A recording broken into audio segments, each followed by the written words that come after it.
base. Follow-up report. Is that Fox Boy? Try and catch me from the base. I'm the world's Follow-up report. You will lose your soup. The world. Is that how about making? Give time. Oh, give time. Back. It was not back. You mean to the give our time. How do I get anyone? Oh, give chaos and our bearing your back. It was not back. You mean to the give time. How do I get anyone? Oh, give time. There's no back. It was not back. You mean to the give our time. How do I get anyone? Oh, give chaos and our bearing your back. I'm back. You need the Skeksis. Hogarth. Professor. It's difficult. Blown away. You need the make Skeksis. Chaos. Do I dream masters out to be this? What's going on? Better not come back to me, buddy. Hey, dog. Get back to the cops. What's going on? Come in. You know, what can I say? No way back. Cops going on. You're almost out of back to me, buddy. Hey, dog. Get back to the pyramid. Going on. You know, what can I say? The one and only, the ultimate. Grant you one. It all starts with this. A jewel containing me in the center of the ultimate. There's no super. You gotta go now. Maria, my master.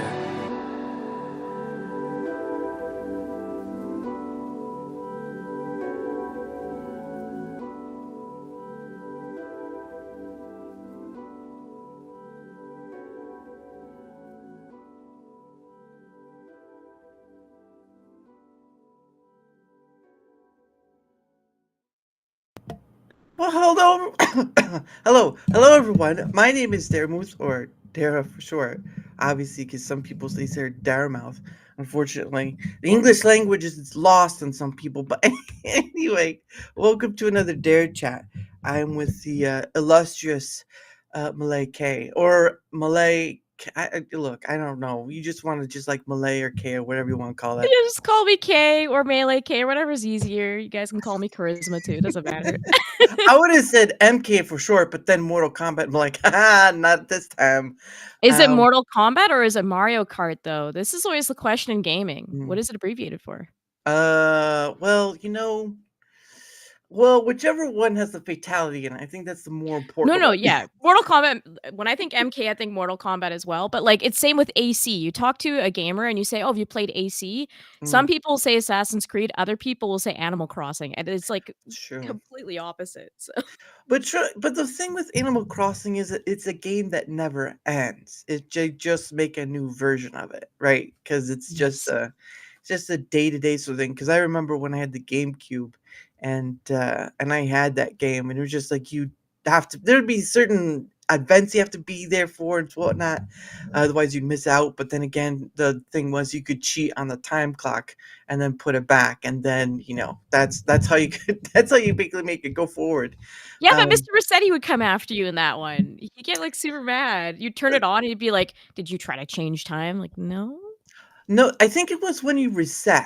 Because that's the only thing. Something like that, right? Yeah, it's been so long. Honestly, I've played Animal Crossing, but I'm not like the biggest Animal Crossing fan because like you described, it's kind of a game that never ends. And for me, I like short experiences, like tight, like 8-hour, grandiose type game. That's what I prefer. So Animal Crossing is kind of like, why wouldn't I just do these things in my own life? Like, I'm like picking the garden, I'm doing all this stuff. Like, I'm just gonna do this at home. Like, why am I doing this in a video game? Well, because I got cute animal neighbors. Okay, I'll go meet some more people out here then. Yeah. Well, it's the same thing like The Sims, right? Except it's not like a day-to-day sort of thing. It's sort of like you could go out and eat. Except no one's speaking Simlish. That's the real thing. The Sims. Yeah, like The Sims, honestly, when I was younger, I loved playing that only because you could troll the characters so hard. You put them in like the weirdest positions ever, and they're just like, I can't escape this pool, like a roller coaster tycoon as well, right? Oh yeah. You create the theme park, and then it's like, oh, everyone's just trapped at the top of the roller coaster and they can't do anything. I sound sadistic, but it was funny. It's in a video game. It's not in real life, so She wants to murder them all. No, but and the funny thing is with Roller Coaster Tycoon, that was the game that was made in assembly code, which is probably the most difficult code to know because more majority of people use like maybe Python or Java, mostly Java because that's the one that's known. But assembly code is basically computer speak, which is meaning you have to speak the computer language rather than Java, which is sort of the translator for creator and stuff. So yeah, like yeah, you can look it up too, because I when I first learned, I was like, wait, what is assembly code? And it's direct computer language. Um, it's a little harder, and that's why people majorly use um, Java, right? As a yeah. because she hates animals. Well, that's just mean. All right, that's just I don't hate it. Yeah, okay, you know, I do hate some of the animals, I'll be honest. okay. Well, at Some of least them hope. are annoying. They send me letters, and it's like, I don't care. What are you sending me this letter for? Yeah, maybe Oh, you're I thought you meant real animals. I was like, well, Oh, no, I hopefully don't it's. hate real animals. No, I love animals. Oh my god. I I love was them. like, I was talking about it today. I love cats, and I'm so allergic to cats. I can't even be near them, and it's really depressing. wow. It sucks. Yeah, it's I know people some people probably take like allergic medication to it, but still that kind of puts you out for a while because Yes. they're because I think it just makes you tired. It's like an antihistamine, but I wouldn't know. I'm not allergic to pets. People maybe, but that's a whole different other story. Um, We're all a little allergic to some people, right? No, I yeah. mean, with cats, it sucks because, yeah, I love them. I know, you know, a lot of people with them, and I want my own, but it's Mm, like, I can't because every time I'm around you, I sneeze, you're adorable, and then I wanna pet you, but I keep sneezing. And one time, I was hanging out with someone, uh, and, I got so bad that I literally had to go and get, like, because I got, you know, like, those styes or whatever. I guess they yeah. cat wasn't as well maintained. So I Oh had to no. go and get the, like, thing cut open in my eye, and I was like, "This is awful. I'm scared." And, you know, so that sucked, and then it felt like GoldenEye. You know when you, like, see the blood come down in GoldenEye, the N64 game? It felt like that, and ever since I've been scared, I'm like, "I want a cat. I don't care if I sneeze, but I don't want that again," where I'm like, Yeah. "There's literally a knife near my eye because I was around Oh. a cat. I'm good." Yeah. I only saw the movie, so I've never played the game. But then again, the movie Play the is game. it's It's so good. that's too old school for me. But I mean, again, you don't I mean you can there you can I think you can go to Steam and GOG where you can buy old games, but only GOG you'll really truly own them. Where Steam is sort of that iffy scenario. But yeah, I don't really have much time in gaming, or it doesn't there's not because I have Steam, right? And Steam is so bad for me. I have over 200 games. It's You got the backlog too then. oh no, and then you get a new game, and you're just like, wait, and you're constantly, some games get updates or something like that. I thought it was R. Kelly's name. Wow. Ouch. But yeah, it's just one of those things. Like eventually, I've just ended up, sticking with just playing Fortnite because one, if you get knocked out, you can get back in it pretty quickly. But it's just a casual game. I am not one of those gamers that's like hoo ha, like the pros that do all the stuff with their thing. I'm just like casual at it because I don't have that kind of it's more of a distraction rather than anything else. Because well, I will say this: Godzilla is in Fortnite now, so I mean, I Oh, got you. yeah, I forgot about that. Godzilla is Yeah. in Fortnite. So does he, like, spawn in, or is he playable? What's the deal with that? It's playable, but you have to find the portal to be Godzilla. But Oh. you could be the skin. You can have it. They have it as a skin now, so you can have a Godzilla skin. So you're just, Um, like, a normal human size, and you can have the skin as Godzilla, or you can like, pretty much get him as, like, a big version as well? So there are two versions. One, you can get the skin, which is just, Fortnite, whatever, right? And Yeah. then you could then on the field at a certain point, a portal will open, and whoever gets there first becomes Godzilla. So you could transform into the larger version and then do some Oh. terrorizing. I mean, you could knock out some whole buildings with that heat ray breath. But yeah, it's just one of those things where it's a game that like I play. What was it? There was another game I played, like To the Core. It's very, um, it looks 8-bit-ish, but it's not really, but it's your job is to kind of like go through a planet or something like that and try to get to the core, and then you Oh. kind of keep building up these levels up. It's a bit difficult to explain, but yeah, it's just once I started doing this thing, right? Because I before I was doing this, I was doing like gaming streams for Minecraft mods and whatnot, and Yeah. then after that, once I hit this conversational thing, I was like, that I'd rather do that than the gaming stuff because there's already so many people doing gaming. It doesn't matter what platform you're on. It seems to be the majority of people. I know there's a thing, right? It's a great way of bringing people across, but Mhm. it's very saturated. It's very saturated. No matter what the platform you're on, it's very saturated, and that's not hyperbole right there. It is. Is it a truth? It is a truth that when you go to YouTube, Rumble, whatever, gaming is a very saturated. Twitch, gaming is very saturated. It's It's true. just one of those things, and for me to do this is is just something I didn't see a lot of other creators do. Now I know there are people out there, right, who do conversational, have people on conversational social, whatever. But Mhm. usually, from my perspective, at a certain point, people just build a circle and stay within that circle. And maybe a special guest, but more of like someone who upgrades them. I guess I don't know what that word is. Like a person within whatever they're with, like a maybe a game developer or something, Mhm. or someone who's higher up on that scale to bring on, say, like a voice actor or a voice actor in the game or something like that. You would have Something, that. like, So, related to what they're discussing on their channel yeah, almost, yeah, yeah. or someone who can up their status, right? Mhm. Whatever it may be. Usually, it's sometimes within what they enjoy, like if it's entertainment, movie stuff, or gaming and all that stuff. Yeah. My mama is a Sasquatch. Oh, that's a furry situation. I don't want to go there. Is your dad a Sasquatch too, or is this cross species? What's going on? I think he's just real hairy like Robin Williams was. Oh. Um, they took him from the zoo. But yeah, I just didn't see a lot of creators that was following do it, and it's been an interesting time when you realize that have been challenges. There have been some challenging people, but um, Mhm. challenges are where it's at because if you don't know how to handle someone who doesn't know how to hold a conversation, then you're gonna start looking like a dead fish in water. But if you can get through it, you'll be much well better off on the next person than say like just drowning out and just like dying, so Do to you have, speak. like, an ace up your sleeve? Or you're like, "This is the c," or is this too much, backstream talk? I'm curious, do you have, like, a thing you're like, "Okay, if they're not gonna talk, I have the question, and Well, that I will mean, start the conversation." right at the end of the show, I do this thing called questions from a hat, but that's mostly for the end of the show. But it's sort of like Oh.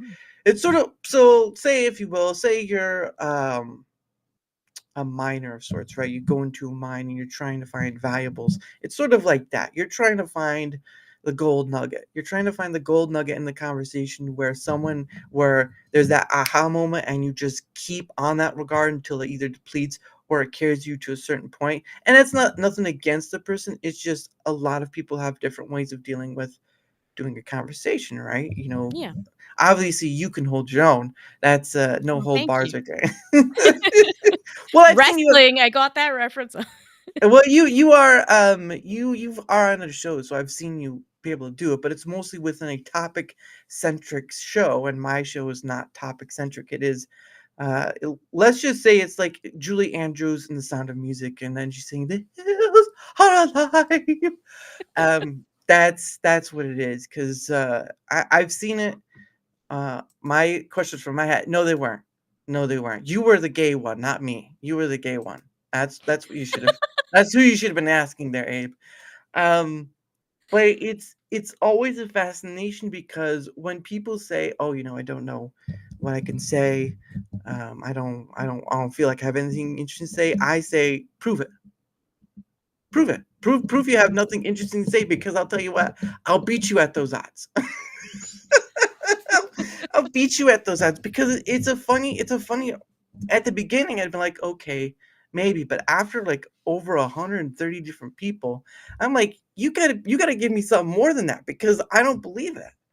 Right? I've had Yeah. a more I've had an a whole wider range of people who are creators or not, because I don't.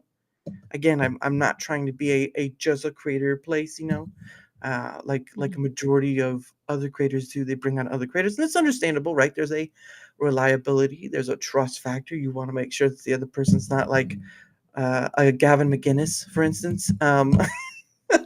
Did you Oh, not see do you mean with when he pulled out his fake dick? Is that what you're talking about? that? Yeah, that was the one. That was the episode. Yeah, you I don't have want. seen that. Yeah, I wasn't sure which part of Gavin McInnes you meant. Well, I mean, he's been very provocative for a long time, but that was the episode. I was like, wow, and I was there too when it happened. I was like, wow, whoo, boy, they better hope it's fake. Goodness sake.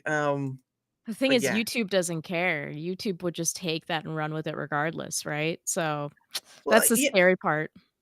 well, I haven't really had run into too much trouble. I mean, most of the stuff like the music videos I play, not that one, but other ones are by an artist named Pogo, Mhm. and they'll get a content ID claim, but that's pretty much it. There's no copyright strike or anything like that, and I'm not monetized on YouTube, so there's that as well. Um, but I did was doing one of my pay it forward streams on the Rumble side, and there was Tell me about someone. that. I don't know what that is. Okay. Okay. So the basic of pay it forward streams. So a long time ago, I don't remember when, but Chris, the CEO of Rumble, of course, and of Mhm, course, Flawed TV, if anyone remembers Flawed, mhm. they did a Rumble raid thing with like $10,000. Now, Yeah, mind they you, rated us actually. They yeah, rated us, yeah. and no, I'm not interviewing. I'm not really not interviewing at all. But so they were doing that whole Rumble raid thing. I don't remember when that was, and of course, Flawed's not even doing anything with Rumble anymore anyway. But they were doing that thing, and so I kind of got the idea of, well, why don't I try something like that? Because there are other people who do their own version of a raid, right? They go, Mhm. they stay a while, they chat in the chat, whatever. But my thing was is that while that's helpful, the engagement factor, the the point of the matter is those that followers having a lot of followers does not equate to views, because Mhm. not everyone views your show, right? They just follow, and sometimes they just leave and never come back, and they just leave that follow. It also So depends how you're trying. Like, a lot of people in this space, they'll kinda be like, "Follow me, follow me, follow me," but mhm, then it becomes like a follow for follow thing sometimes, especially mhm, because a lot of people are content creating now, right? mhm. So No, you yeah, have this case of people being like, "Oh, follow this, follow that." My philosophy on it, not to interrupt you too deeply on this, but you're fine. I just kind of feel like, the chips will fall where they may. So, Mhm, my content is out there. If people want to follow me, great. I'm mhm, happy to have you in my community. Anyone's mhm, welcome.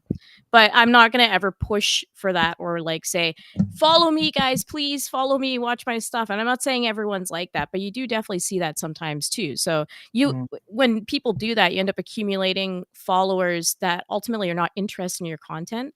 And mhm, that's always something that I feel like I don't want to do. It's like if you want to be there, then you'll be there. And if not, mhm, that's totally fine. So I agree with you that like viewers don't necessarily correlate with follows. It really depends on how they're generated. Like if somebody's going out of their way to follow you, it's because mhm, they want to watch you. But if it's from a like, hitting a goal or something, it's a mhm. little different.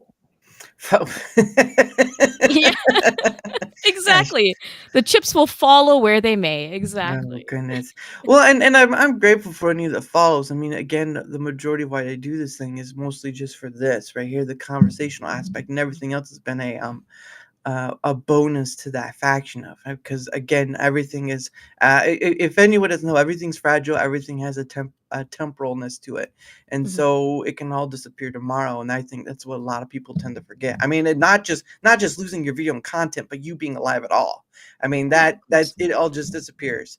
But anyway, the pay it forward stream was sort of based on that. So I did the first one I did was sort of like a mini rumble raid, right? That's what I called it. Mhm. And I really didn't do anything other than just stopping by and saying hello. And it wasn't until the next one I did is when I changed it to a pay it forward stream. And for me, it was I didn't have a lot of people following me to raid people, right? Because raiding is just you go with a bunch of people there and say hello, and that's sort of that rating. I didn't have a lot of people for that. I still sort of don't to do that, but it is what it is. Yeah, you Um, got an active chat right now. I mean, people are here, right? Yeah. Well, it's a mixture of both sides, but I mean, for those, it usually doesn't start out with a lot of people, so it is what Mhm, it is. Um, so what happens is I thought, well, you know what? Because of the whole follow view thing is not that the one thing that can be useful is the money faction, right? And you don't have to give a lot for it to mean something. You can give $1 or two, it can mean just as much as 500 to, whatever. mhm. So I started doing that, and I've been Oh, that's doing nice that. of you. Yeah, I've been doing that for the past, not in a row, because I do take like either family event or a holiday. I do take those moments, but I've done like the 44 different pay it forward streams, and some people Wow. joining with me for it too. Um, Now I do it just on the Rumble side because I can do more with my money, because if you try to do YouTube, you have to pay to scale, right? Mhm. $2 gets you 50 characters, $10 gets you like 100 characters writing words, right?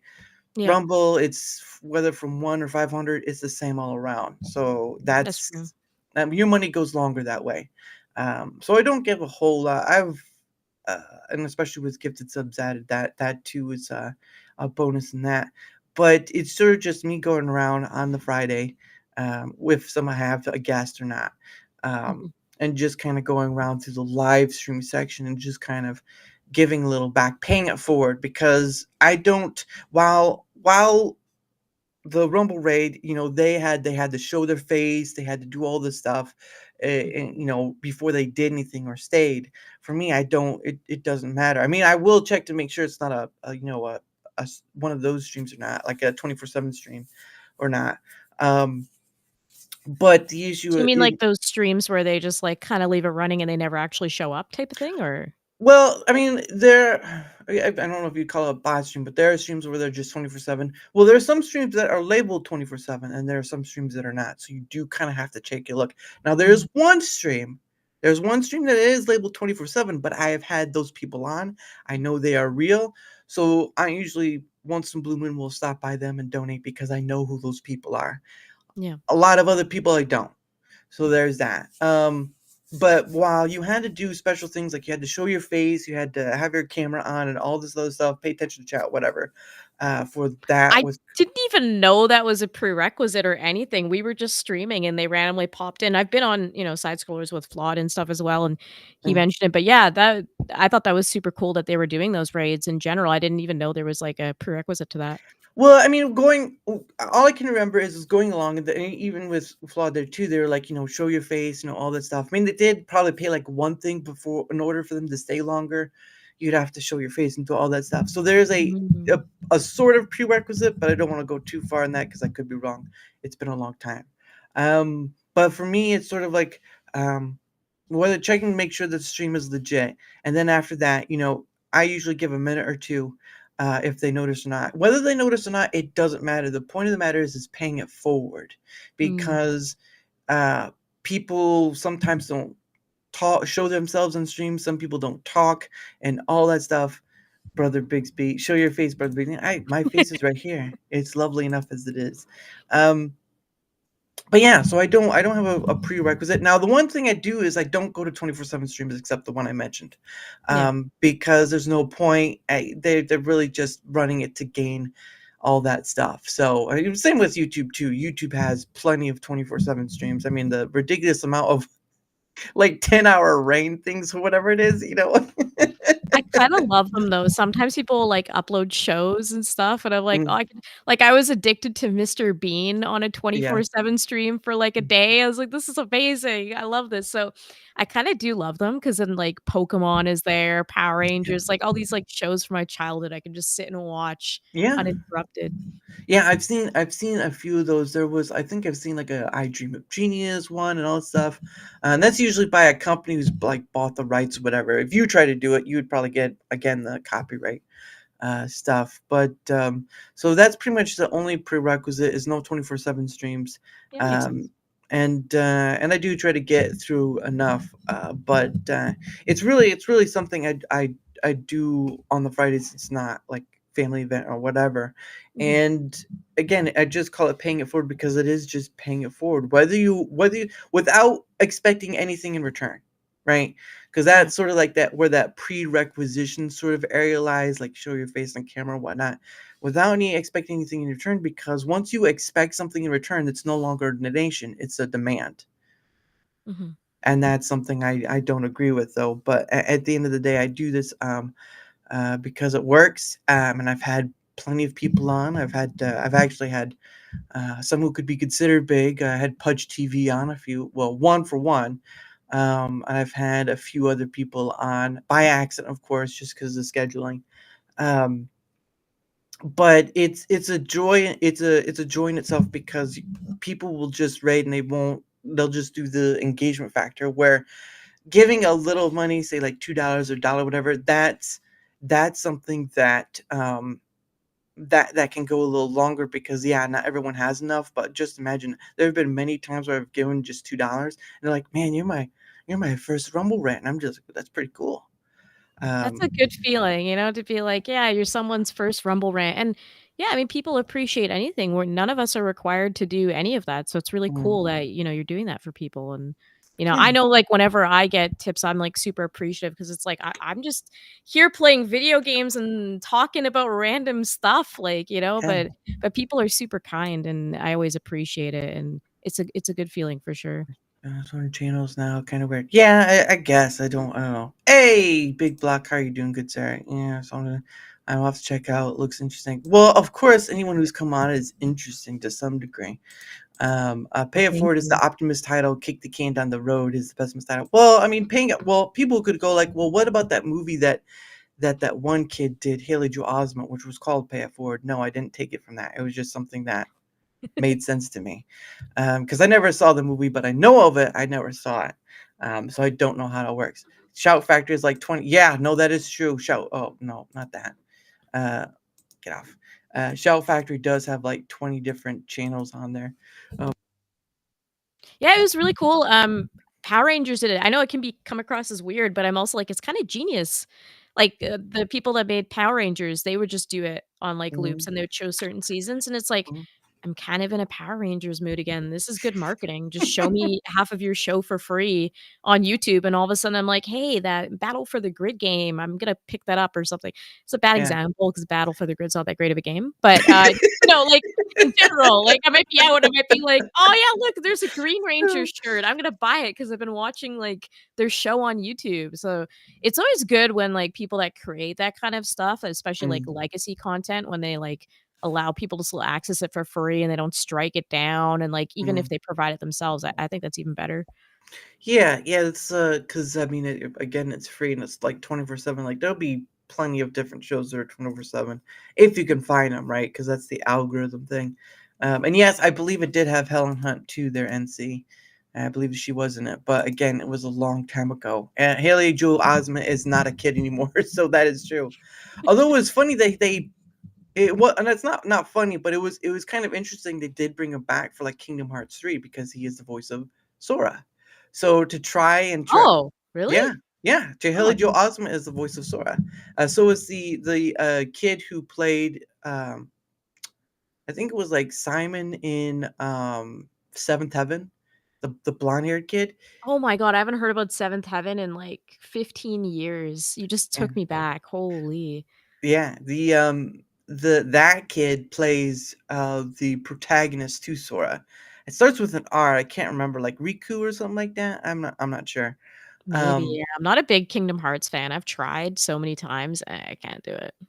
well, it's a mixture of Final Fantasy with Disney characters. So, It sounds so good in theory, right? I'm like, mm, "This is Disney and Final Fantasy. There is no reason I should dislike this." And then Sora starts talking, and it's just like, "I need to find my friends. Oh my god, I'm sad about my friends." It's annoying, and then Goofy's laughing. It's like, uh-huh. I don't know. Yeah, it's there's something that just doesn't mesh, but, like, I can't get through the first one. I've tried so many times. And then Mm, I had a friend who was like, because in my generation, especially, like people were like obsessed with Kingdom Hearts. So everyone mm, I talked to is just like stunned that I don't like it. So they're like, but you like all these things and you play tons of video games and whatever. And I'm like, I know, I want to like it. I really do. I love Final Fantasy and I love classic Disney, not really like new Disney or anything. yeah. But like, they're like, "Just go play Kingdom Hearts 2. Just skip the first one." I'm like, "But this is a story-based game. I need to start from the beginning. Just go play Kingdom Hearts 2." Okay, fine. So I go to Kingdom Hearts 2, and I'm like, "This intro is great. The combat feels great. This is awesome." And then I Mm. get, like, 20 minutes in, and they're complaining about their problems again. I'm like, "I think I just missed the boat. Like, I think I needed to play this as, like, a teenager or something." I don't know. Well, the story of Kingdom Hearts in its own right is so convoluted. It's hysterical because it's all over the place. It takes time, displacement, and all this sort of stuff. It really is a mess of a story. But it did have Christopher Lee in voicing one of the characters, so there's that. Oh, don't tell me that because now I have to play it for Christopher That Lee. was number 2. Kingdom Hearts number 2, I think the character's name was Ansem. Oh, I'm gonna have to look that up. Oh god. I love Christopher Lee, so that's, like, Kingdom. Okay, I kinda gotta spell it. kinda have to play it just for that now. Or maybe Uh, I'll look up his lines, I'll cheat, and I'll just do that. well, you can always look up on YouTube and find um, the scenes of, let's see, Ansem. How did they score Christopher Lee? That's just shocking. I don't know. It's the Japan or Disney, one or the other. Yeah. Let's see. Oh, Kingdom Hearts 2. I'm trying to find because there's the character Ansem is. Here we go. Mm. Here, Sora travels with familiar and familiar words, resolving problems by a heartless and they reunite with Mickey, who explains that the heartless Ansem they defeated is an imposter named Xenoheart. Oh my This god, one, even reading the Wikipedia version of the story is so convoluted. yeah. No, I'm just trying to find because I thought it was Ansem too, but it might have been just a mixture of the letters because they do have him in there.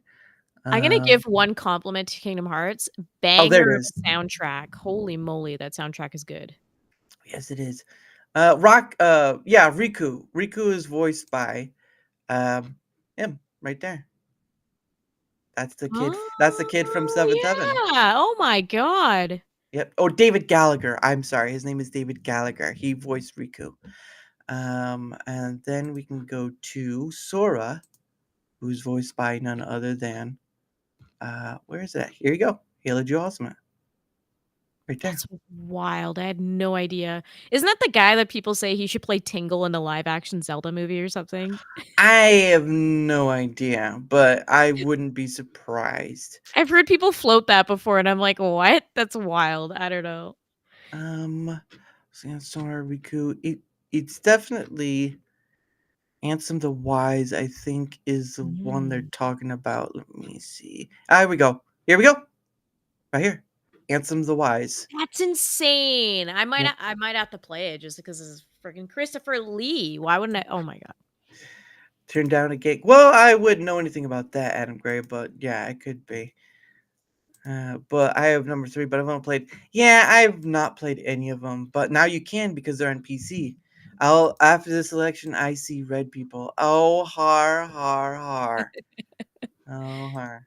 But I think the it's third one has, like, the Pirates of the Caribbean world in it too, right? I was kinda tempted on and I guess Frozen would have been big mhm. at the time Kingdom Hearts 3 as well, so I've been curious about seeing those worlds. Yeah. It not only that, but it runs on the EU4 engine, I believe. uh, Oh. Unreal Engine. But yeah, it's Ensam the Wise, the former Sage King of Radiant Garden, who first appears in Reverse Birth. Blah blah blah blah blah. But yeah, he's the good guy, but you'll have to look at the. And I don't think it's very much. It's always that weird thing where when you have these type of people on, like Christopher Lee, Mhm. it's not very many lines, and so it's sort of like once they get to a point, it's kind of disappointing, but it is what it is. I guess it's Uh, like the selling point, they know that'll bring people in, like oh, it just did to me again. mm, But let's yeah, see. those people, they probably just, like, it's so expensive, you just pay them for a few lines and then get them out of there. Yeah. And yeah, but Kingdom Hearts 3, and the funny thing is that they're gonna be doing, I think, a number 4 because at the end of number 3 they had Sora waking up in a different world, but then they did like a commercial, Mm. like a some sort of preview thing, whatever, and they showed the Disney characters back. Now the whole story was that after 3, that would be the end of the Disney characters because I guess there was some sort of contractual thing or whatnot. Oh, But it yeah, seems yeah.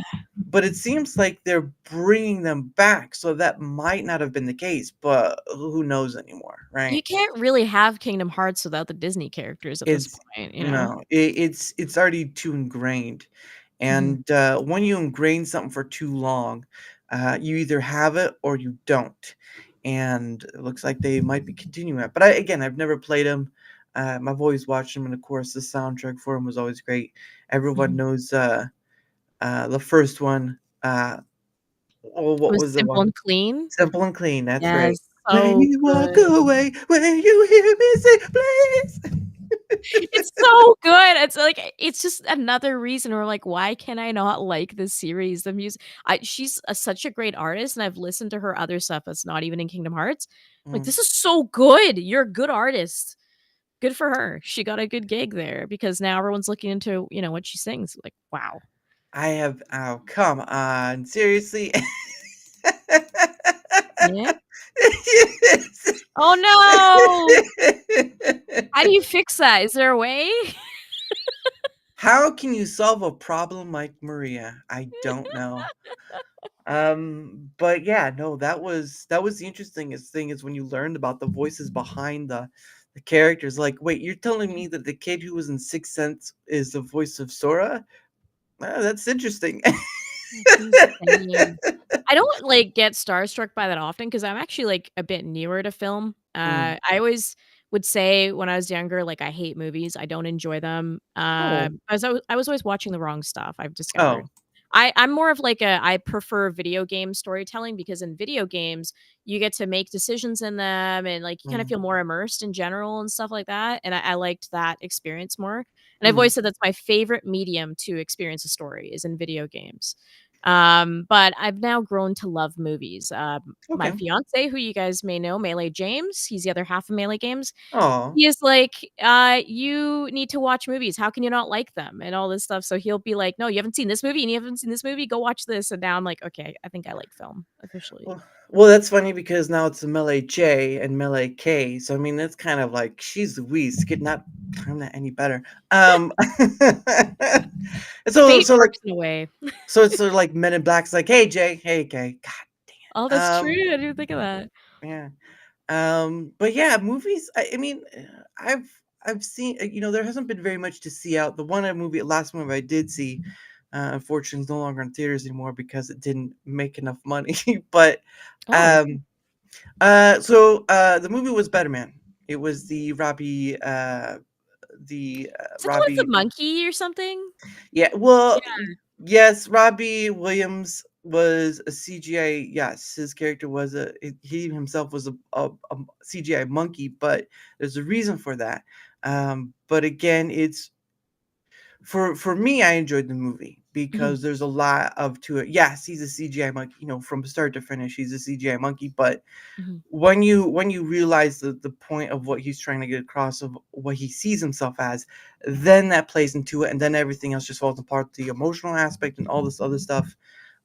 It's interesting. Hey, Wandering Clown, how are you? Maybe prefer shows instead of movies because they are movies segmented into bite-sized portions. Well, that is true, I I guess. prefer TV shows, like, for me, it goes, like, video games, shows, and Mhm, then movies, and then books, depending on mhm. there's certain books where I can really dive in, like, Lord of the Rings and stuff like that, but Yeah.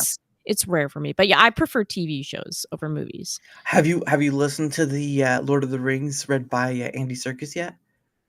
I haven't listened to him read it, no. Oh Any my good? gosh. He does The Hobbit, he does the Lord of the Rings movies. I think he does another one, but I'm not too sure, but when he comes back to doing his Gollum, it's a Mm. shockwave back right there. And he does it more in The Hobbit than he probably does it in The Lord of the Rings. Well, no. It's more in The Lord of the Rings than The Hobbit because The Hobbit only has a few segments, but in The Lord of the Rings, it has that second and then third part. But yeah, he does a pretty good job. And it's funny because when he does The Hobbit, he sings the movie, the song from the movie, the Oh, mountain really? ones. Yeah. Um, and he does the other voices too, but I mean, it's a really good listen to because he does try to do the other voices. He does sort of try to get him in line with the people who played. Uh, them on screen. Mhm. But when he does his Gollum, you're like, yes, finally. Oh, Andy Um, Serkis is so talented. well, yeah, he too has played a CGI monkey. That's true. In a way, right? Sorry, we interrupted what you're saying about this movie. So I saw the trailer of the Mm, Robbie Williams movie. mm. And I'm not super familiar with him or anything really, but it Yeah, and didn't look like my that's cup of tea yeah. personally. Well, and part of that was part of the reason why many say it probably failed in the box office because he's not really well known, which is true. I though before I'd seen the movie, hey Rio, before I had seen the movie, I had only listened to one of his songs, and that was Millennium. That was the only song I Is he like had. a British artist or something? He's an English artist, yeah. So he's from Stoke-on-Trent. So if you know where that Mhm. is in the UK, he's from Stoke-on-Trent. Um, but so that was part of the issue. To people would say, the CGI monkey thing for whatever reason that makes sense to them. But the thing of it was is that that's what intrigued me to go see the movie, right? I saw the um, Ernest Scared Stupid. Well, I don't know if Ernest I was have seen Ernest Scared Stupid recently, and I love it. Ernest is amazing. Oh my god, but yeah. Hey, Paul, how's it going? the so I mean it was really just one of those movies where there wasn't really much else playing, but I was like, okay, so there's a CGI monkey ball. I was like, okay, let's go see that. And I went to go see. I've seen it twice. I've seen it Oh, twice. wow, 'cause you really liked it. Yeah, so I went to go see it the first time. I was like, okay, whatever. And it's always this thing with the movies where they play a long selection of trailers before they get to the movie. So you're like 10 to 15, 20 minutes of trailers, and then you get to the movies like, really? Can you just not cut that down a little bit? I mean, it That's why I makes go no to, like, the VIP theaters, and then they serve you alcohol, and it's, like, perfect. I'll just have a few Oh, drinks and forget about these trailers there was completely. one theater I went to, and it's in Cincinnati. It's called Cinebistro, and it's 21 and over, right? Because the kids don't bother you, but you can order food. Oh gosh, it was my first time there, and I had spent over like $70. I mean, theaters are expensive in general, so I'm well, not surprised to hear that. well, the tickets were like I think they were like 14.99, but it is a 21 and over sort of thing, so Yeah. that's understandable, right? And it wasn't a separate theater; it was part of a bigger one. Um, you had the regular sort of theater down that way, and then you had the Cinebistro this way. Now, Cinebistro was or is a you can order food, so you could order like this high end quality food and all this stuff. Like I got like this little, I got this like copper bowl or whatever it was full of mashed potatoes, and then I had the shrimp, and Ooh, I did like a chocolate cake or whatever. Like yes, I'm uh, so in, that sounds amazing. I love it, mashed potatoes, so you sold me on that. oh, I can make instant mashed potatoes. My mom would, with instant mashed potatoes, like the Jack instant or whatever, she would do like butter with it, I think some milk, and then some chicken stock, and that would be Mm. the mixture. Yeah, never too much though, because chicken stock is a little salty. So if you do too much, it will be salty. And you do want to be careful of that. Never Luxury heard theaters. chicken stock. That seems like a family recipe almost. It seems rare. Yeah, luxury theaters are awesome. Yes, but they Yes. are luxury for a reason, so be mindful of that. Same with IMAX theater. There was an IMAX theater I went to too, where you could order food and they would deliver to you in where your seat is at, as long as they had your seat. Yeah. So, but it's still quite expensive. But the Is theater I went IMAX worth it, by the way? Like, I haven't been to an IMAX movie yet. depends on what movie you're going to see. So the Uh, last so I went to go see Oppenheimer at IMAX, worth it. Even though I do agree that it was a bit long, but for me, one of the weird things about the Oppenheimer movie was the nude scenes because the first time oh, that yeah, I forgot about that completely. Yeah, you're it was I the did the first Barbenheimer thing, so that day's like a blur to me. I was in the I theater saw all day. both. I Yeah. saw both, but not on the same day. I saw both. Barbie had some good moments, but it was mostly just Ken. Barbie, not so much. Yeah, yeah, Ken was Um, the best part. Yeah, you have to feel the Kenergy. You have to feel the Exactly. Kenergy. Ernest meme. Oh goodness. Oh goodness gracious. I saw Wait here saying Miak. They were trolling me for the longest time, Wait and a few other people, because 'cause they're like, "Yeah, Miak," and I had no idea what that was for, like, the longest time, and then James finally showed me the movie, and now I Needs understand. a nice cold Miak. I'm guessing that's a Yeah, drink. now I know what it is. Oh goodness.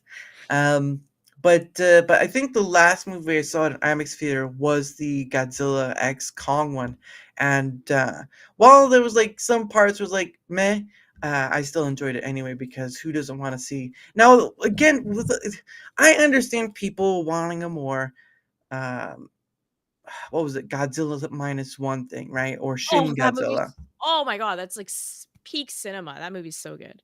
Yeah. I love it. But people have to remember that Godzilla throughout its history has been a bit campy and funny at times, right? If anyone remembers the Showa era, they'll remember the tail drag dropkick Godzilla right there. Against Megalon, and and with Jet Jaguar too, which is funny because Jet Jaguar has only showed up like once in a Godzilla movie. Um, but uh, but yeah, I mean Godzilla has had those funny. Uh, we would never truly get. We appreciate your fanfics too much. No, Oh, no, don't oh spread my, the lore here, oh dude. my Why are you goodness, this oh, man is responsible for spreading lore so far and wide. oh my goodness. Allegations are crazy. I do not write fan fiction. Uh, and then we find out she writes fan fiction, but it's in the dark. Um, No! It is a form of love. I honestly I'm a bit of a shit poster. I love the trolling, so for mm, me, I love it when I get trolled back too. I prefer it that way over being stiff and serious. I like to just joke about everything. right, no, and I've done trolling myself, but it's mostly the more positive aspect with like a Rumble, no, the Pay It Forward stream because I've seen the other side of the coin for that, and it can go a bit too far at times, but that's just personal experience. But where was I? Oh, that's right. I did go see the last movie I saw was Godzilla and Kong. While there were some parts that were like meh, I did enjoy the movie. It's just nice getting to see the big guy up at screen. But this is the I U.S. don't remember version, if I right? even saw that one because the American ones tend to I feel like I gloss over them, you know? Mm, I'm just like, it's kinda boring, and then I've watched some of the older ones, but I'm not a giant Godzilla fan, I yeah, pun neither intended mind. maybe, but, it's not that I dislike Godzilla, I don't wanna call myself a super fan or anything because, like, Yeah, I don't know a lot about Godzilla, mm, but everything I've seen on, the Japanese side, I've absolutely loved, even some of the mm, stuff that's considered, like, really cheesy, yeah. and anytime I watch anything that's, like, Godzilla versus Kong and all this stuff, I'm like, this is kinda boring and weird, and I don't know. Extra yak, exactly. The impotence of being earnest. Uh oh. Oh, Uh no, you oh. guys are writing titles for a fan fiction, oh, no. It's true. It's true. Wait. But yeah, I mean, it just depends on the movie. Not all movies that go through an IMAX are with it. The one movie I'd like to see that I did go back for IMAX for a day, but not near where I was when it was Interstellar. Oh my gosh. Oh, I enjoyed Interstellar so much. Interstellar. That Yeah. that one's so near and dear to so many people's heart, and Uh, I don't know if I get it, and it's not even that I dislike the film, it just didn't hit it me the same way.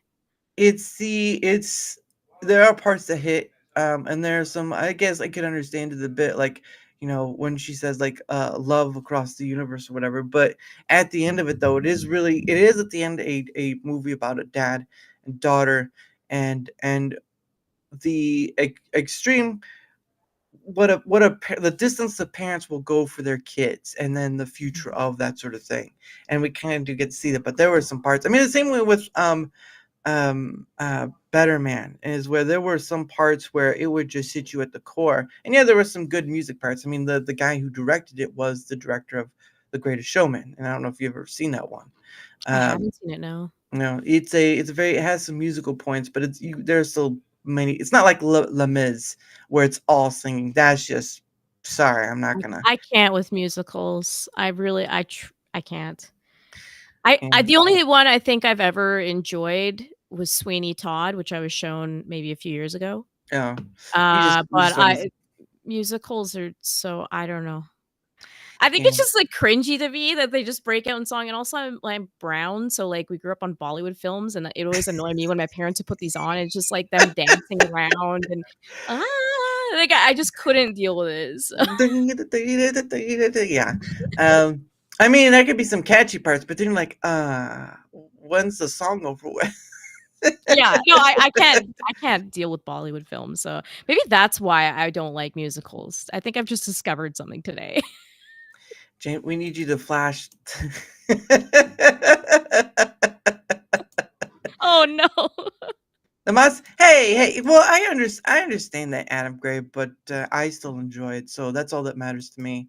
It's the same way with Better Man. There was a lot of it. Of course, it follows the suit of sort of like the celebrity, someone growing up and all this stuff. Mhm, But there's so much more to it, and adding the monkey CGI thing to it of how he views himself, it added a perspective of where they could go to a degree into the fanciful. So, mm, an area of disbelief, right? So you can see this the videos out there on YouTube. You can go watch the Rock DJ.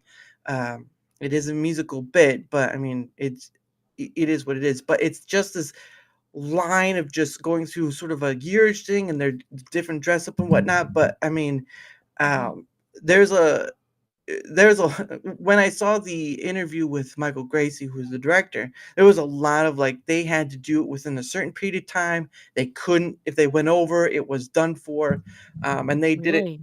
They did it in section. So, but for me, I get a lot of people are critics of certain thing, whether it be games or whatnot. But at the end of the day, I enjoyed the movie. I know it was a box office fail. Part of it could be due to the not knowing of the person or whatnot. But my point is that a lot of the reviews I've seen of the movie, for Better Man, especially on YouTube, have all been a positive experience. Now there have been maybe one or two where it's like, well, it was all right. But there was one gentleman, it was an English gentleman. He's like, I'm not for musicals. I'm not for any like you. He's not for musicals. I'm not for that. And he said he Mhm, went and saw it, and it's like I I enjoyed it, and that sort of thing. interesting, And okay. yeah, it's not for everyone, but the point of the matter is that it has something that everyone can relate to a degree. And yeah, the the CGI monkey may be a little far off, but just think of it this way: you've seen a lot of biopics, right?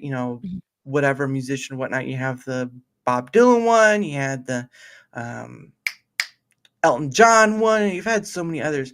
You come to mhm, one who does something a little differently, and it doesn't succeed very well in the theaters, but it does something that a lot of people come out of it. Not all, right? And somebody try to stay away from. You have a lot of people come out of it and they say they enjoy it, and you see, review after review on YouTube, and this is not like choosing people because they enjoy it, but you're just kind of just choosing at random, right? And they yeah, say we enjoyed it, we enjoyed it, we enjoyed it, we enjoy it. And I was like, especially previous guest I had on Vex, Vex Electronica. She's a hoot and a half, but boy, oh, yeah, she's she's awesome. fiery. Yeah, she's fiery in her own right. I will say that. But she enjoyed the movie too, and it's just one of those things where it's like, how is it that you have a movie that can do that? And yeah, you could point to the box office that it was a failure, but then you have this thing where a lot of people come out of it and say, we enjoy it. Mhm, Yeah, you can point to the number and say it didn't see that mark. But then I go back and say, okay, so you have a lot of, not in the biopic field or whatever, but you have a lot of movies throughout history, right, that have failed at the box office when they came out. And yet, how many movies are regarded as cult classics? a lot, in my I opinion. just so I was watching like a little thing from like what is it, the Star Pawns or something like that. They're on the History Channel. They did Pawn Star or whatever. Pawn Stars, that's right, Pawn Stars. Oh, yeah, yeah, And they're great. the owner, Rick, had gone to some guy's place and had this guy was selling like props from the Willy Wonka movie, right? Oh, wow. And yeah, he had like the gobstopper, he had like the chocolate bars and all that stuff, even the hat that was originally worn by Gene Wilder. Vex loved it somehow. Yeah, exactly. Because she enjoyed the movie, like just like I did. Well, maybe not in the same way, but she did enjoy the movie. Um, but when they were talking about it, he did say that Willy Wonka, the Chocolate Factory, was a box office bomb when it came out. And Hmm, yet it's regarded as one of the best movies out there. So yeah, you can look at this movie called Better Man, and you can say, don't know the artist very well, so it's not going to go far or whatever. It failed in the box office or whatever. And yet you have a lot of people come out and say that they enjoyed it and many a times gone back to it Mhm. or waiting for it to come streaming or physical. How is it you can downplay that one and yet you go to something like Terminator, right? Terminator Mhm. was the most expensive movie ever made. Oh, wow. I didn't know that. I, well, I better recheck. Terminator. I Uh, don't doubt you on that. I just yeah, I'm shocked to hear that. I mean, I guess it would be an expensive movie. movie made. It was And both. this obviously accounts for inflation and stuff because I know, like, obviously movie budgets are gonna be way larger as inflation goes up, so I'm trying to find. It was. List the most expensive. No. I swear I thought I'm trying to look through the list of just all the stuff. There's like Batman, Superman, John Carter. Well, that was the one. Um, Terminator. I'll look it up because I'm not too sure. I just remember seeing that. Oh, both directed by James Cameron. Okay. Terminator. Oh, yeah, doesn't James Cameron try to take pride in all this stuff too? "I have the longest movie, and I have this." Like, "Okay, James Cameron." Well, and then um, using the mocap for whatever. Oh, for Avatar? Yeah, for Avatar. Yeah, for the Yeah. like the mocap for it. It still made billions of dollars though, so don't get me wrong in that. Here we go. Here's the Terminator. Let me bring it up. I'm trying to find. I swear I thought they said that it was the most expensive movie made at the time, but um, states eventually grossed 78.3 million against a modest 6.4 million. Okay, so yeah, look at it. It's the box office. The budget was 6.4. Okay, so it did make more than it was. So I'm wondering if it was the Mhm. other one of the other ones. Cause they did that was a 1984 Terminator film. No, it was which one? Terminator 2. Was it Critical's Nest? Yeah, I just remember reading it somewhere. Okay, budget. Okay, so maybe I read it wrong. But again, going back to Willy Wonka was Cameron's a nut job. Well, he's made movies that have been successful and made a lot of money. So, and has dived down multiple times to see the Titanic itself. So, I mean, see what you will, but he's done more than most of us have done. Um, yeah, no, it showed making it more than what they spent on it. So, that's not. That's not fair to that. But I mean, going back to Willy Wonka, where stating that it it didn't make because it was a bomb. It was a box office bomb. Mhm. You have many movies that are considered like that, and yet while understanding that the artist himself was not well known or whatever, and that you hear people coming out and say, Film Threat. If anyone knows Film Threat, right? Yeah, I've heard of them. They both saw the movie and they're both advertising people to go see the movie, even though it's a box Wow. office failure. Nerdrotic did the same thing. I mean, he was like, I saw the movie and it was great, even though Mhm. he called that it would be a flop. But at the end of the day, though, how is it that you have these people that are going into it, and yes, it's a box office flop, and they come out saying, you need to see the movie? Now, Mhm. obviously, you can give your opinion, and people say, I don't want to go see a movie, and that's totally fine. That's forever movie, right? Now, my parents saw the Indiana Jones one with whatever her name was, and Phoebe all that. Waller-Bridge? Phoebe Yeah. Waller-Bridge, and she was in the movie if anyone knows what that one is. No. Left his own he makes crap just like Lose. Well, you know what? He backs it up with the money he makes, so there's that. Um, but it's just one of those things where at the end of the day, movie reviews are best left as what did the Pirates of the Caribbean call their parlays, like guidelines. They're just basically guidelines, not something to Yeah, take too seriously because again, sometimes you have to go to the movie and judge for yourself. Yeah, if you don't want to go to a movie I because you agree. don't want to support a studio because of something certain. Same with the video games, right? If they said something or whatever, don't do it. If you don't Mm. want to do it, that's fine. But if you enjoy the movie and you have that sort of confliction about supporting the studio, I mean that's a personal thing. So I wouldn't know what to tell you what to do with that. But there are times where you've got to let the critics, and there are many movie and TV show critics out there. I mean, goodness, there's so many content creators all about that. You gotta just let them go, and you just gotta enjoy what you enjoy. Because, like I said, I wanted to go see it twice. Theater's not playing it anymore, and I'm hoping they sell it on physical soon, because it's just not. For me, it's not a movie to pass up, because I can go see it again, and I will go through that field of. Because I'll tell you this, I cried a few times during that movie, I've heard because that it from a was. few people, actually. Yeah. Yeah, there's just a few arenas where the mixture of the music, and they do it real well. This isn't like the original, how it was done by Robbie Williams. They go in and do this sort of Greatest Showman sort of music, where they add orchestra and all this stuff, and the songs just, they're used in such a right way to hit the pinpoints, and you just like, I can't. If someone asked me about how I felt about the movie, same with Interstellar, say I thought it was a great movie. I give it 9 out of 10, and that sort of stuff. Wow. But again, it's just my thing with a lot of these critics, and not all of them, but some of them, is that they use final words. Now, I don't know if you know what those are, but final words are sort of like nobody, no one, all. Oh, I see. Like, it's very, like, definitive, like, Yes.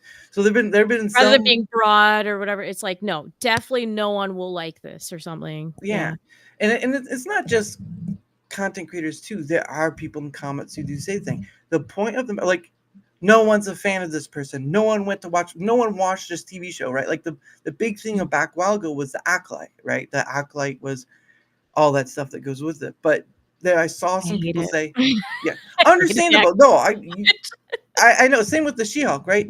But there were some people saying no one saw the show. I'm like, no, no, no, no, no. Because it failed, right? They didn't do a second season or whatever it was. Mhm. But the point of it is that it's not that no one saw it. Now, maybe the business could say no one saw it because it didn't make enough money. But the Mhm. true matter of fact is, you're using words that have a definitive statement, and you're using them as a finale to what isn't.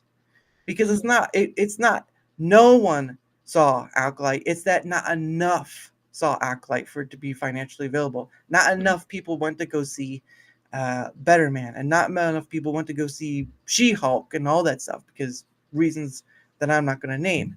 The point of the matter is that when you have some of these content creators that use finale terms, they're hyperboling. They're exaggerating, and we all exaggerate. We're humans, right? We all exaggerate. I'm sure you've once in your life you said like, "Oh man, I can't believe I slept like 100 hours." It's like, that's not true. That's not true. You'd be I dead. wish. You'd be dead at that point. It's like, is she even alive? Yeah. Poke her with a stick. Poke her. She's been asleep for a whole week. Popularity is not a good metric for quality. Yeah, exactly. I think, again, you have to use your own metric, not someone else's, because that's all these movie reviewers are. They're just personal perspectives that you Mhm. can take and decide for yourself, but they are not the finale for you. But some content creators do use finale words, which doesn't make sense to me, because it's been a funny thing, just doing what I do, because I don't center myself on topics, right? I don't center myself like Mhm. Side Schooler centers itself on the entertainment and all that stuff, just as an example, right? Mhm. But yeah, that too. It wasn't marketed well. I'm Greg. You are right on that. Um, but my field is wide open. I can go over here and talk about some old piece of technology, whatever, and then I'm all the way over here talking about some candy I had from the grocery store. The wide array of what I can do is vast, and I'd rather have that freedom than being stuck like, oh, we're going to talk about how Ubisoft is down again. It's like, does anyone care about a gaming company anymore that there aren't enough indie people to take over that spot? I mean, it's just a I mean, trash. honestly, with Ubisoft, I'm like, yeah, I've felt like their games are garbage for a long time. So I'm like, yeah, this is not surprising to me. I am not a fan of Mm, Assassin's Creed, which is what people are kind of talking about. Star Wars has been bad for a long time, yeah, and it's just like, yeah, no, it's for like you're and saying. yeah, and the funny thing is, for like the Star Wars stuff, it's like holding hope beyond hope. It's like, but how many times are you gonna say it's dead? How many I times? know, yeah, it's depressing, obviously, like, when you're a fan of something. I think especially of the people who are around during, like, the first movie that came Yeah, out, and they were seeing in theaters, and they saw all that hype. For me, My youth was more about, like, the prequels, and I'm a huge prequel person. Oh, really? So I got to and, like, people that were into the original trilogy, a lot of them hated the prequels, but for me, I'm like, "No, I love them." That's why I got this huge Phantom Menace thing above me there. It's Mhm. my one of my favorite Star Wars movies. And the Shadow one as well. I'm seeing the Shadow poster up there. Yeah, that's for me watching the Sonic movie. They gave it to me at the fan event. But, Oh, yeah, it's, I feel like there's almost more Star Wars content that's bad than that is good at this point. yeah. It's really tough for people who have grown up to love all these things. They wanna because it should have been a legacy IP, and it is, like, people have shown Sort their of, yeah. kids and whatnot, but, Mhm, like, to see it kinda hit this, like, for lack of better words, it's just so normy now and so sloppy, and it's not what you fell in love with. I understand why people, like, really aggressively kind of cling to that, and I do too, right? So I don't judge anyone for it, but I also understand the people who are like, "Okay, but Star Wars has been bad for ages, like, let's get yeah. over it. This is what Star Wars is now." It sucks to see something, get turned over to a corporation like this that then doesn't respect the fans. They go out and Mhm, insult people constantly, all this kind of stuff. So I get it. And I still like I'm mostly done with new Star Wars. The last thing I cared about watching was Ahsoka because I actually really liked the Clone Wars cartoon and I mhm, loved her in it. And I knew that I wouldn't like really love the show, but I just like the character a lot. So I'm like, I'll mhm, watch it. And I love Anakin and everything too. mhm, And there were some parts where I'm like, "Okay, it's not that bad," but it was pretty bad overall. But I knew what I was walking into. I knew I was walking into modern stuff. mhm. James, he's, like, a huge Star Wars fan, and he still watches everything, and, of course, we live together, so I'll Yeah. see it from time to time, and I'm like, "Oh my god, this I can't." There's some I walk away, I just can't do it anymore. So I Mhm, get, like, both sides of it. I get the side where it's like, "Okay, we're kinda beating a dead horse here because it's clearly just so far gone." But mhm, I get, again, I use cling as a lack of better word, but, like, I cling to old school Star Wars, and I'm like, "This is how great Star Wars can be." mhm, And I know there's a lot of people that, like, feel that way, and they just wanna see the love put into it, and there's so many Star Wars fans that Disney could just easily go and find them and create good content by hiring those people, or right? the That are books. talented, that know. Yeah. Yeah.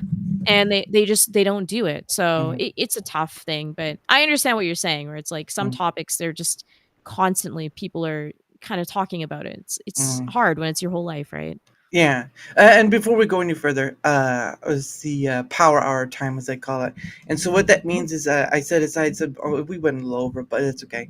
What happens is I set aside some time for us to promote ourselves. Because there are a lot of content creators that kind of do it at the beginning, or they do it at the end of their show, or they kind of do it sporadically throughout. But I try to do it on like a top the hour sort of thing because it's sort of like a timing thing, right? We've done an hour. Let's take a small break and then we kind of can get back into it because it's just something different, to be honest, and it's a timing thing as It's well unique, too. I like it.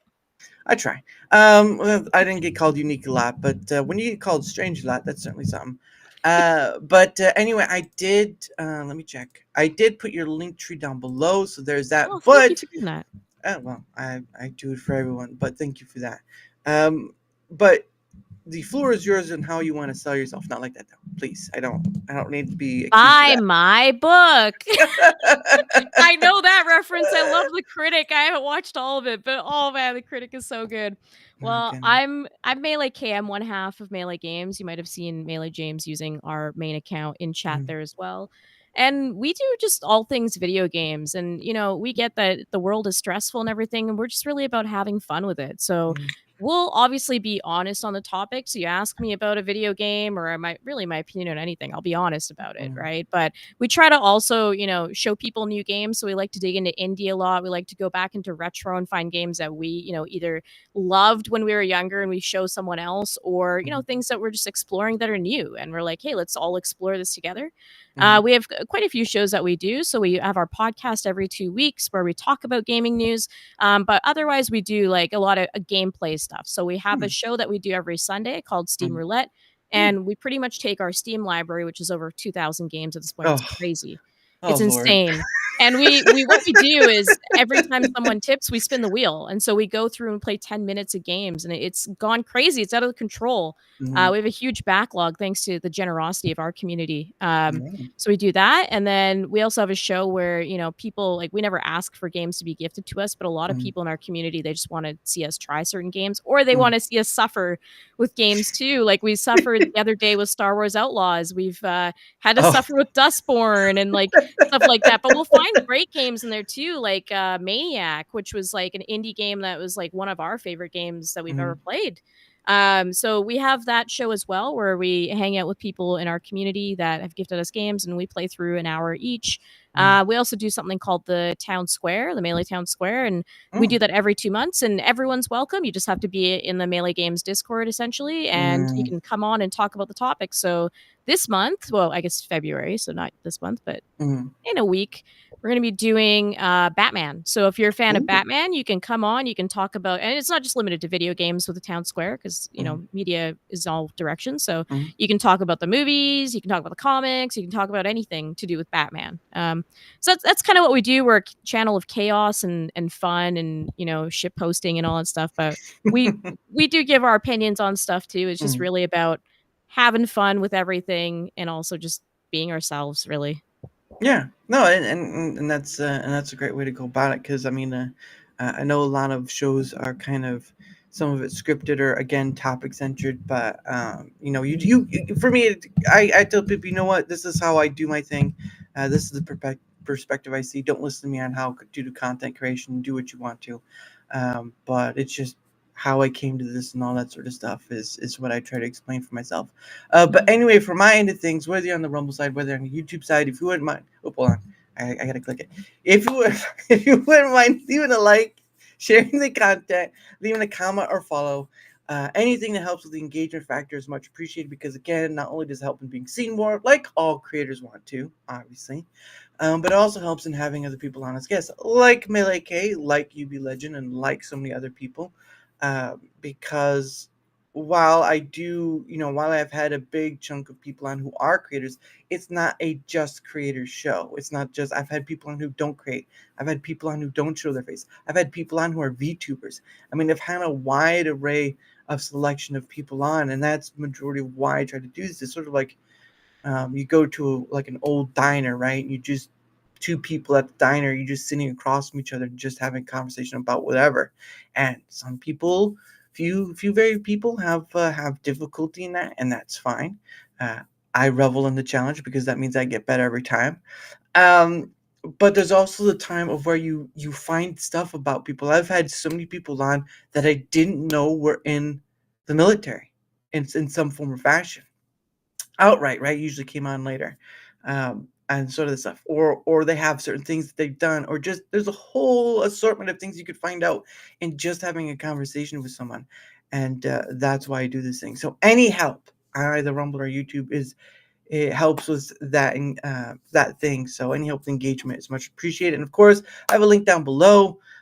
You can go and find my other places through that. If you want to take up the opportunity to come on yourself, guess what? You can leave a comment in either Rumble, YouTube, or go to that link and find me at my places. Because I've only had one person do that. So, but yes, this is it's been a joyous ride, especially with having over 130 different people. But then again, I'm doing like a person a day. So yeah, weekdays, weekends are a little different because I do That's have a a full time job. lot. Oh my Yeah. god. Well, I mean, just look at Wow. for right now. It's not all the way done, but this is January and February right now. Wow, so you're booked up, that's crazy. Yeah, well, I mean, I do. There are two shows I do once a month, because once a month was all I could do. But Darachat is mostly the sort of everyday weekday, unless I'm sick or unless I'm at a family vacation or that sort of stuff. There are exceptions I make. But like my other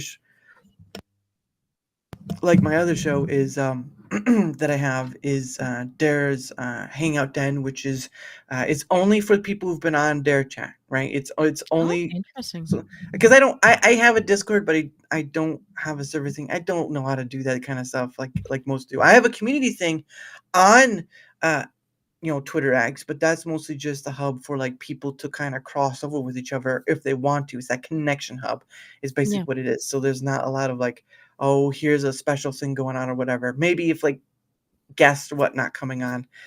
But it's not very lively, I guess. But I just made it for people to kind of find the other people to be on and kind of connect with them. But that's what Dara's Hangout Den is for. Once a month, I bring on four people total. That's including myself, so it's three other people. And these are people that have been on the show before, and these are people that probably may not have ever met or were going to meet, and yet it's a time of where these people can come together and crossover with stuff. Like I've had people on from Twitch, I had one person on from Kick and YouTube and so on. And so there's all this cross-platforming too as well.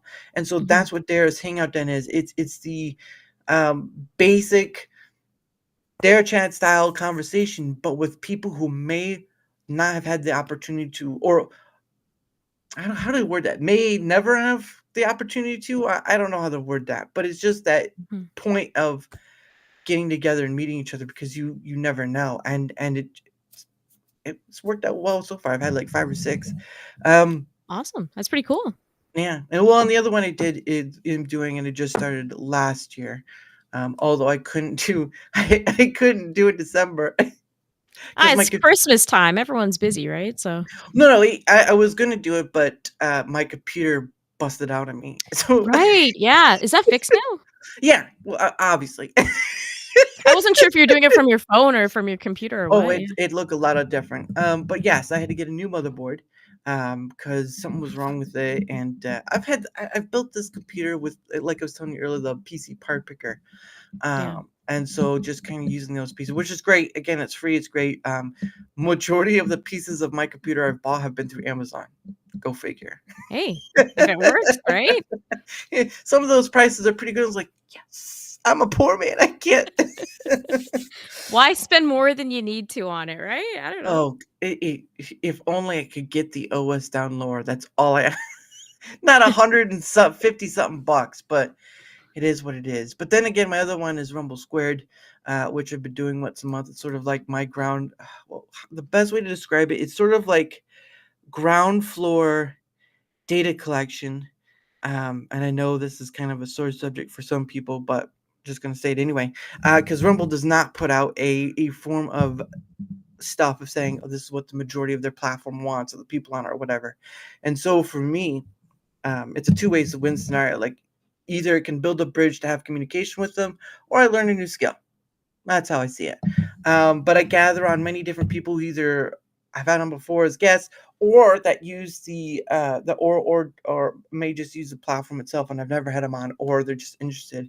And trying to do 7 people total, but that's scheduling is one of the hardest things that still is part of the ordeal. But I revel in it because every month I surprise myself in having people on, and my month of February is almost full, and I didn't think I'd get there.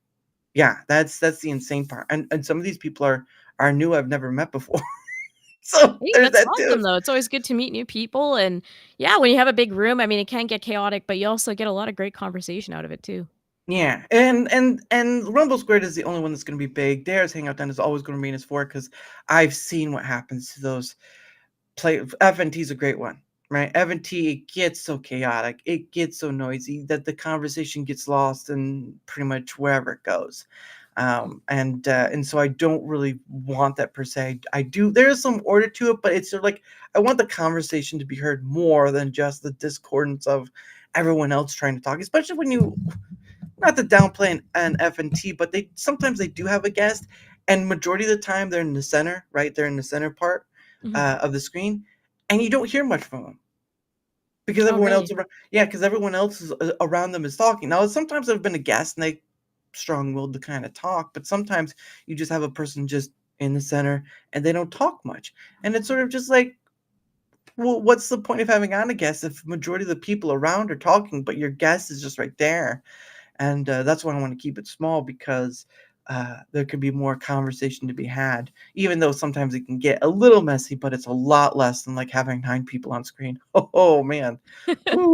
Oh, I don't really watch FNT much. I know a lot of people, they do, but I haven't really watched them much, so I didn't know it was, like, super chaotic, but I imagine you get 9 people in a room, they're all gonna be talking, and that mhm, just kinda, at least on I can speak on the geek culture side, like, mhm, we're all just really excited people, and we mhm, really wanna share our passions about these things. For me, it's, like, the video game thing, and we just wanna, mhm, like, be able to talk in rooms with people where, either you're disagreeing and it's like interesting because you want to mhm, debate about, whatever superhero or a game or something, or mhm. you're excited that someone finally agrees with you and sees something on this like niche thing that you're like, Yeah, what? You understand what I've been thinking for like 10 years? So mhm, yeah, I imagine all panel shows that are large are gonna be like that, but I know especially in geek culture, we all get just super hyped up and we just all mhm. wanna, like, share everything, and it does tend to, it does Get tend to get loud. chaotic, and that's why I say, like, on our Melee Town Square too, I try to it's an interesting balancing act because for me, I'm like, I just wanna bring on as many people and, like, let's all have fun and have a Yeah. conversation. It's very loose where we just Mhm, it's pretty much, "Here's the topic of the day, and come hang out and talk about it," but we'll veer off into other stuff, but mhm. I always try to, if I can, drip feed people in so they get, like, 10 minutes to talk before, the next and then we're getting to a conversation, but I always encourage people, just speak up, just it's okay, just talk over people if you have to get your point in because it Yeah. can get crazy, like, we're gonna be doing a Zelda one in a few months, and I know, like, Ooh, I have tons of Zelda opinions and, like, a lot of people that we're gonna bring on, I'm sure they're gonna have a lot of Zelda opinions too. It's like we're just all excited, and I think that's what happens when you have a big group, so it's not yeah. even like a personal thing where someone's trying to, snuff someone out from speaking or whatever. It's Mhm, just we all love talking. I mean, that's part of mhm. why we're doing what we're doing, right? So Yeah. I know I get that too. It's just for me, I couldn't the important part is having that being able to have the conversation without like a ton of people speaking over each other and you mhm. can't hear anyone. And that's where, you lose kind of a and I understand that because like going to a con or whatever, right? You have a lot of people, tables and whatnot, and you just hear just it's like the Grinch, right? Noise, noise. I revel in it. I don't know, maybe it's not for everyone, but one of my favorite things ever, Mhm, ever, and I don't know how many people even understand this reference, but if you're a Medicare fan, you get what I'm saying. mhm, Medicare is this, like, streamer that he's been around for a long time, and I love the guy, he's great, and, mhm, he did one stream where he just kinda let everyone in at once, mhm, and it was just it was just screaming. Everyone was just screaming over each other, and it was the mhm, most hilarious thing ever, and that's what mhm. I point to is, like, that is the internet in a nutshell. It's just Yeah. everyone screaming, pressing soundboards, doing all this chaotic stuff, and to me, it's funny. Like, I Mhm. enjoy it, but obviously, I understand if people are trying to run, a more serious show, they're trying to, like, have a point of conversation or whatever, then, of Yeah. course, it gets difficult when that happens, but to me, I just always think of them like that's the most hilarious thing ever. I just love that, Yeah. where it's everyone's just screeching over each other because you just throw, like, 50 people in a room and they just go, "Ah!" No, It's oh, funny to yeah. me. Oh, yeah. No, I know a lot of people like the cast. I mean, that's why they still watch, like, shows like FNT or whatnot. It was more of like I mean, I still play with the free flowing style of Darachat. It's just if you're not gonna wanna be that bossy boss person who's trying to keep the calm and all that sort of stuff, then you Mhm, limit the amount of people that come in, right? If you don't wanna be like the bossy boss of like 9 people in, then you kinda limit how many people you have in, mhm. because there can be a more I don't wanna say use intimacy because then that can get turned around. I'm gonna use that. This is an Um, intimate stream. We're having oh, 4 it's people, we're gonna hang out. oh, it's getting down and dirty there. Make it No, ASMR. oh goodness. Yeah, that's right. I like the pickles too. What was that? No, but it is sort of the thing where it is that level of because there are a lot of people, especially for what I've done, there are a lot of people who believe they don't have something to say or interesting to say, and once they're given the opportunity to speak and on something that they enjoy or whatever, you find this flowing river of just stuff wanting to come out, and when you're Mhm, able to give someone that, because for me, I've been on Tommy's Chinwag. I've been on Ryan Roger Athay's show. for me, while I can do those things, right? You ask me a question about something on what the topic they're talking about, I can answer the best of my ability. But for Mhm. me, it's like my hospitality is if someone's talking, right? If someone's talking to me or trying to say the piece, I want them to be able to say their stuff without interruption, because when you do interrupt something, one, you can interrupt the thought and they can't come back to it, right? Like Mhm. you've just interrupted the thought and they're like, well, what was I talking about again? It And so completely derails people, absolutely. yeah, it could be, and also it's just one of those things where it's like the same with me wearing glasses. It's a hospitality matter where once they're finished, right, and then it kind of goes to my own detriment, because then it's like I'm waiting for someone to get done to try to get a moment to speak, and then it's like another person speaks up, and I'm just like, curse you. But the point of it is hospitality and just being able to allow that fashion of things we love. Because for me, and stating the sunglasses, right? Like I mean, I like the aviators, but it's also a fact of like you see a lot of content creators, you see their eyes, right? Mhm. And you see them darting to the chat and all that stuff. So I imagine that people do pay attention to that. They do pay attention to where your eyes are looking. I mean, of course, we can't look directly at each other because the camera's somewhere off in the distance, so we can't see eye to eye straight. But we're seeing each Yeah, other. exactly. If I stare right at the camera like this, then I don't know what he's doing. I'm just staring at this here. So I Yeah, look here, yeah, which looks weird, and then I've got a dual monitor setup, and I've yeah, got you guys with the chat and everything mm, too. So there's a whole thing. yeah. I I'm a person of the chat. I will be yeah, honest. I love chat. mm, And I will always, no matter what stream I'm on, it could be like the busiest chat ever. mm, At the very least, even if I'm not responding to what people are saying, I yeah, like to see what they're up to as well. mm, Not anything else than just I think, it's important to also know what the people are saying. That's just my thing. So I love it. I love the chat and yeah. but yeah, that's why you might see me going like this sometimes because I'm like I'm enjoying the conversation and I love it and of Yeah, course, it's just you're also like what's chat up to? What are they up to? What yeah. are they talking about? Uh, and They have that opinions too.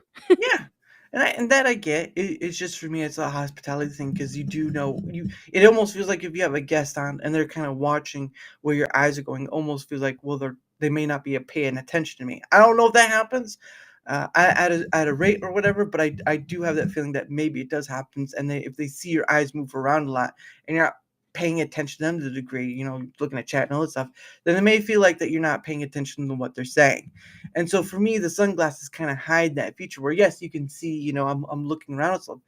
but you can't see when my eyes are darting around it. So there's that hospitality factor where it's like, I can hear you, but I'm also paying to other stuff as well. And that's why I try to do that Interesting. sort of thing. Because I know what that feeling can be like.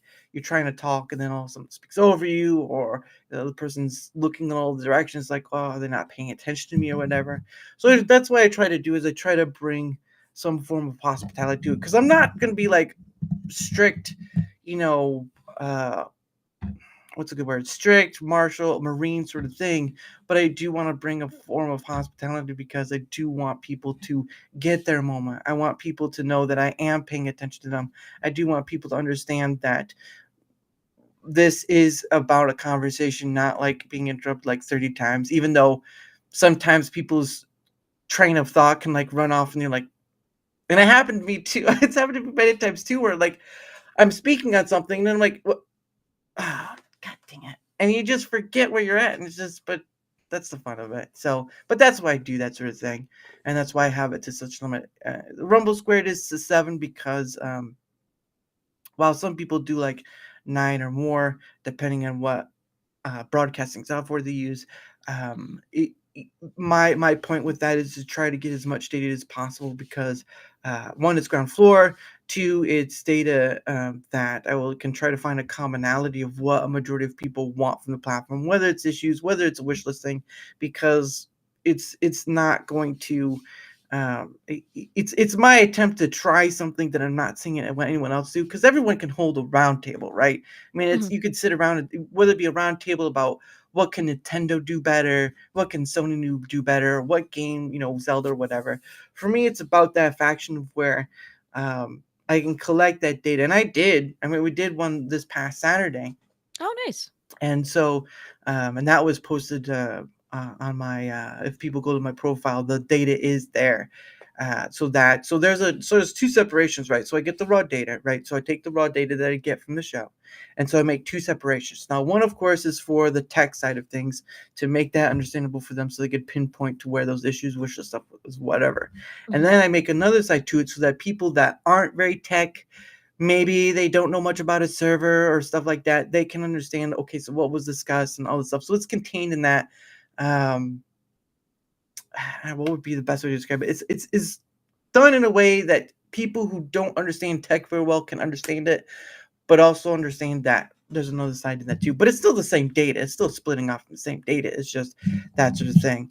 And whether it's accepted or not is fine. But I get to learn a skill about it, or I get to build a bridge. And I'd rather do that ultimately, but it is what it is. But that's why I do that one. So those are the three shows: Darachat, Dara's Hangout Den, and Rumble Squared. And those are the only three I'm going to do. Some people go way beyond that. All right, some people see too many shows, like a gaming channel, this channel, and this channel. I was like, I can't do that. Everything's just on one place on the Rumble side. We're not But getting Dara movies or something? oh dear Lord. I first started out with that, with like doing recording using StreamYard because you can record videos. I did like a movie review. Like that was the first one I did, was like the Barbie movie. Um so there was that. But it's just it's not in life. In life, right? We're as someone who goes into adulthood, you're kind of trying to find that thing you want to do for the rest of your life. You struggle, you go to college to try to find that thing, you go to a trades job to find that thing, you go to maybe a restaurant job or whatever to try to find a thing you'd want to do for the rest of your life. And I've been wandering around for so long of what to do, moving between jobs and all this stuff. And then, at one point got to the point of like, okay, maybe I'll try this thing, because I had like uh, a non-focusing camera. It was not that great, and of course a Samsung, like yours, a Samsung brand phone, microphone, but it was like a snowball one. It's like a little snowball Samsung. Oh, yeah, those ones, yeah. Yeah, and so that was my first one. I still have it, but I'm not going to use it. I'm not going to use it. And then from that point on, I did gaming, and like I was saying earlier, I did that gaming and the movie reviews and all that stuff. But once I hit the conversational part, I was like, that's the thing. That's the thing. Time and time again, after a while, it's like it kept proving itself. Like there's something here that I didn't see a lot of creators. It's, for me, it's sort of like Monopoly, right? If you've played Monopoly, all the spaces on the board. People would probably kill you in that game, but you take that's my hotel. But there's a spot in there. It's called the free parking spot, right? Or whatever, it's the parking spot, whatever it may be. Doing this conversational thing, it felt like it was the free parking money, because I didn't see a lot of other people doing it. At least the people I followed. There are some people I followed. Again, they get in their circles and do all that thing, whatever. There are those niches and whatnot, and the detail to that. But time and time again, I kept finding this thing where there are people, creator or not, wanting to have a conversation about stuff. Some are a little harder than others, but the point of the matter is that there's still a conversation to be had. And it kept surprising me time and time again. It's like, where's anyone else doing this? Now, obviously, you can point to Joe Rogan and say, well, Joe Rogan's doing it, but it's like, but he also has high PhD people. He has people that go like the conspiracy, DMT, ayahuasca. That's that's what it is, though. But it doesn't feel like he would have on someone who doesn't create content at all, or is not a PhD or something like that. I don't know. I could be wrong. But I know people would point to this like he's a great interviewer. It's like, I'm not an interviewer. I really don't see myself as an interviewer. I see myself as someone who's trying to have a conversation with the person across the table. And that's why I stopped. So the tagging system, right, on YouTube, if you know about that, I do use that to help get my stuff out there, like for shorts and whatnot. Shorts for me have started to become like a chore more than anything else, because it's like I gotta do all this stuff, and it's just. But I Do you create shorts for your show? Is what you do Yeah. normally? Okay. Yeah. I take the streams, I use Opus Pro, and I make shorts from that. Albeit using what Opus Pro has and all that stuff. But the issue is that it becomes less motivating because there's just more work, and I'm just like, it's either I make enough shorts that I don't have to make shorts for a while, or I make it on the go and stuff, and that's where with full-time job and this, it's just like that sort of thing. Mhm. But the tagging system, yes, I almost lost my thought. The tagging system itself is, even though YouTube says it does minimal, if you hit the right tag, it's no longer minimal. Yeah, I agree with that. Yeah, and it's where they tell you it, but really it's not the case. It just It's so depends. weird because they advertise it as like, "Oh, if you, like, misspell a word or Mm. something, then the tags are good," and it's like, no, because you're essentially putting things into columns, like YouTube, how many videos are uploaded a minute? Probably Oh tons, Lord. right? Oh So, Lord. now you have this, like, system that's funneling it into the right people that wanna watch that content, like, Mm. gaming is a really easy example for me because it's like, tag it as gaming. People Yeah. that wanna watch video games will watch that, right? But, Mhm. yeah, I agree with you. Tags, for some reason, YouTube downplays it, but people should absolutely be utilizing those. Yeah, and again, I try to stay to the authenticity of what's in the short, right? Because people, again, you have people who do clickbait titles, they have clickbait thumbnails, they do all these things to get the attention to play the YouTube algorithm. And while yes, I use the tagging system to do that, I try to stay within the honesty of what's being shown, right? Like if it's Mhm, something about gaming or little intricacies like that, I want to stay within that because there's a lot of people that will play to the algorithm in order to get seen, which I understand. But for me, is I can't, I don't want to do that because that's playing a game that just doesn't fit, that just doesn't work for me. mhm, Even yes, you could say the tagging system is sort of like in that ballpark, but again, I'm keeping within the confined tags of what is in the scripter of the video or whatever, because I can make captions of the what's being said or whatnot because of Opus.Pro. But I try to stay within the confines of that because I don't, I can't, I can't play to that game. I can't play to the clickbait. I can't play because again, that's the whole thing where a lot of content creators talk about being truthful, and yet they'll play that game in order to get seen, or they'll mhm. do the colorful stuff or whatever. Like my thumbnails, if you were to see my first thumbnail, if you were to see my first thumbnails, you'd be like, "Why is a 5-year-old doing this?" Hey, we all have to start somewhere, right? Yeah, yeah. And now it just and again, I use Canva. I use Canva for making my thumbnails. Canva's great, yeah. Oh yeah, yeah. Oh, definitely. I do the paying for version because there's a lot of templates I use that require money, and it costs me a lot for each new template. But I basically make it as simple as pie. I mean, you could look at the one I made of you. It's just taking your PFP off Twitter X, putting it in its own bubble, mine and my own, and then putting a microphone in between, and that's it. I mean, red is my favorite color, but that's a personal thing. Um, but that's it. That's just as plain as simple. And again, I know what I do is not the eye catcher, is not the subject getter, because a lot of people do the politics, the entertainment industry stuff, all the things that are on the 24/7 news sort of thing, right? It's Mhm, right now, the topic of right now.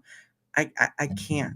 I just can't because one is you already have thousands of people doing that already. And so it's like you gotta find that niche where you work, right? And then upon that as well, it's just going back to the hyperbole and exaggeration stuff, right? And playing in that game as well. It's just there's so much that can be done when you have the field so wide open.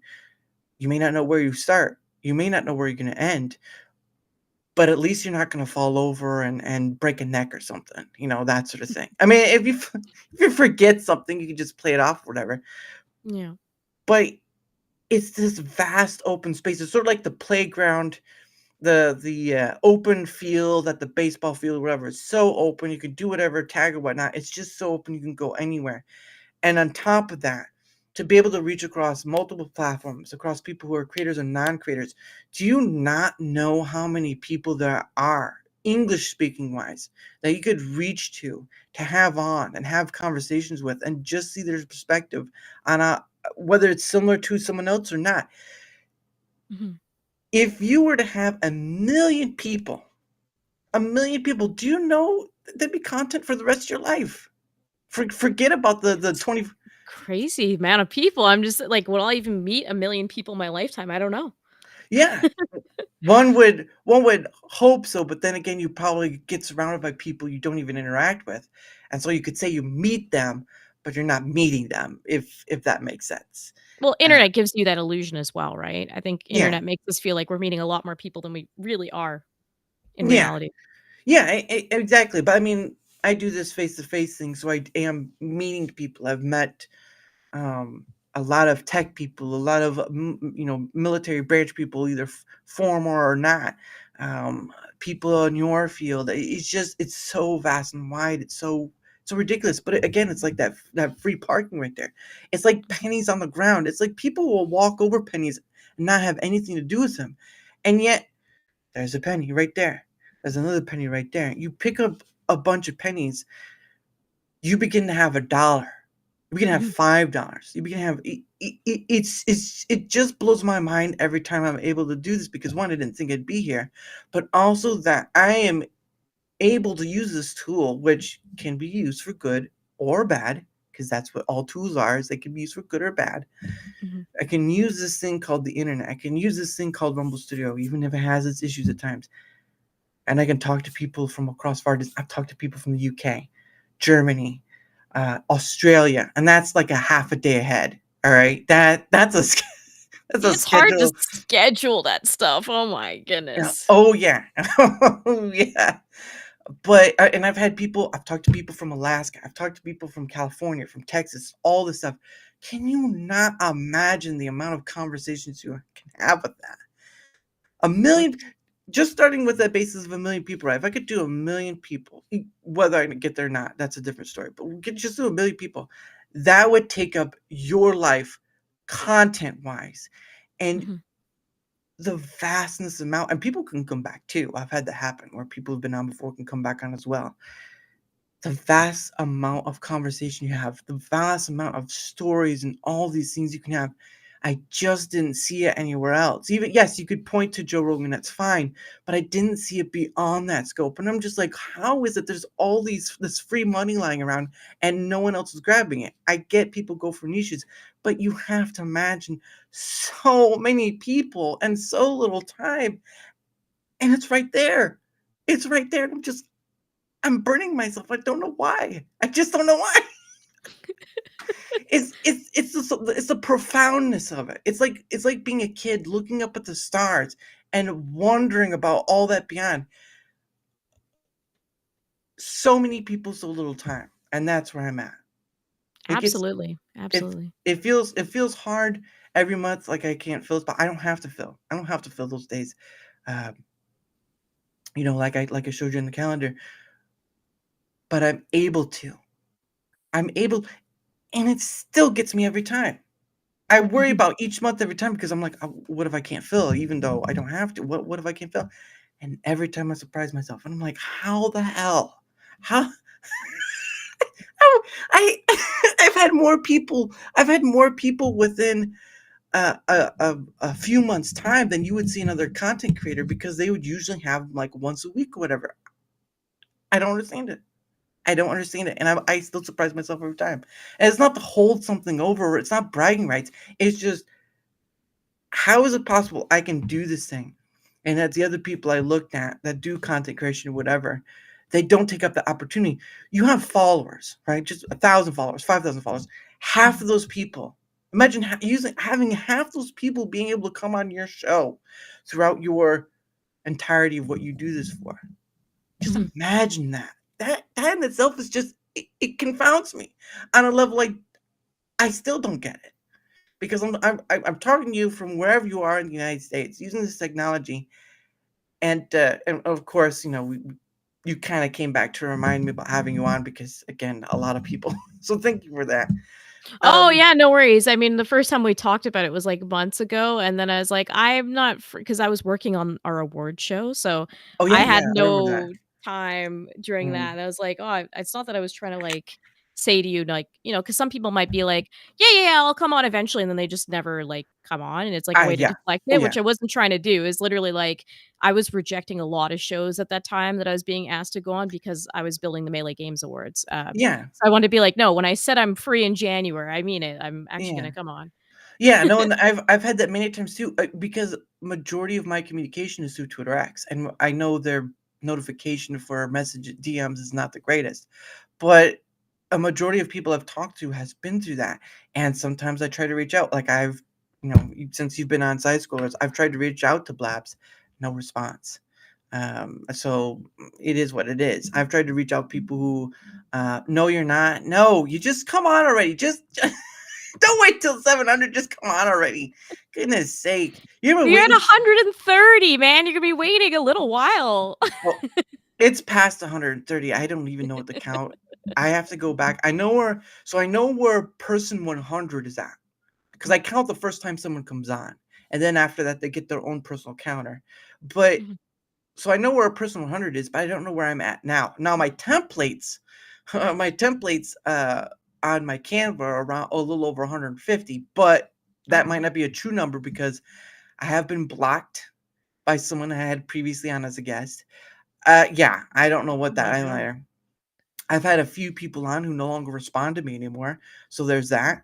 I've had one person at least who won't get into the situation, but they abuse their a power of sort that they got from another person's channel, modding power, and so I'm really not wanting to talk with that person because they abused their power and they I did get back on that person's channel, not the one who abused the mod, the channel that of the other person, Mhm. but to ban me per se over some other ridiculous thing that has nothing to do with the person that you're modding for, that's an abuse of power, and I don't accept that. So, No, not I gonna hate that stuff, man. You know what? I am we call it Jannies, no Jannies allowed, mm, and that's why the only people that have mod power on my channel are myself and James, the 2 people that run it.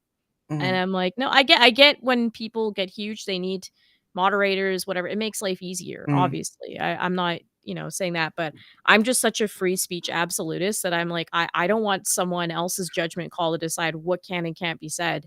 mhm, That's one thing that I'm very passionate about having control over. So yeah, it's not a lack of trust either. It's just I know myself that I let anything go, yeah, and people it's a can, yeah, they can get into personal disputes or whatever else, and all of a sudden it's like, yeah, but yeah, it's justified because this thing happened, or it's like, and I'm not even blaming those people. Everyone has a different line in the sand, right? I mhm, just know that my line in the sand is just like I don't care because I don't yeah, take it personally.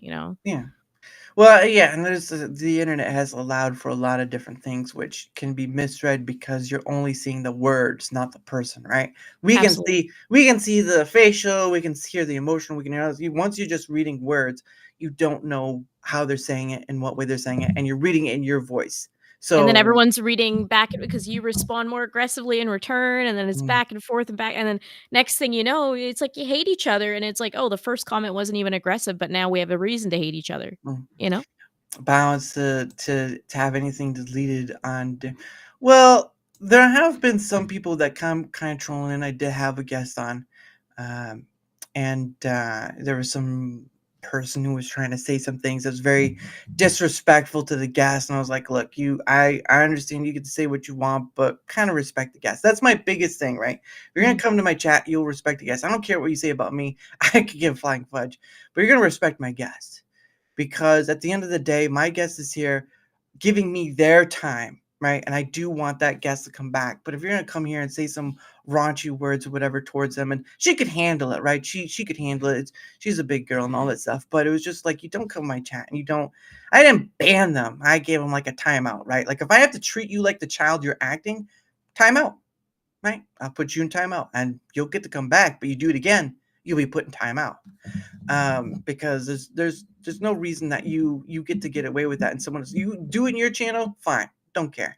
You do it in my channel, you respect my guests. If the guest brings it on himself, I'm like, yeah, I'm off hands. You brought it on Yeah. yourself. You get into that debate yourself, girl. Yeah, but if they don't, then you don't.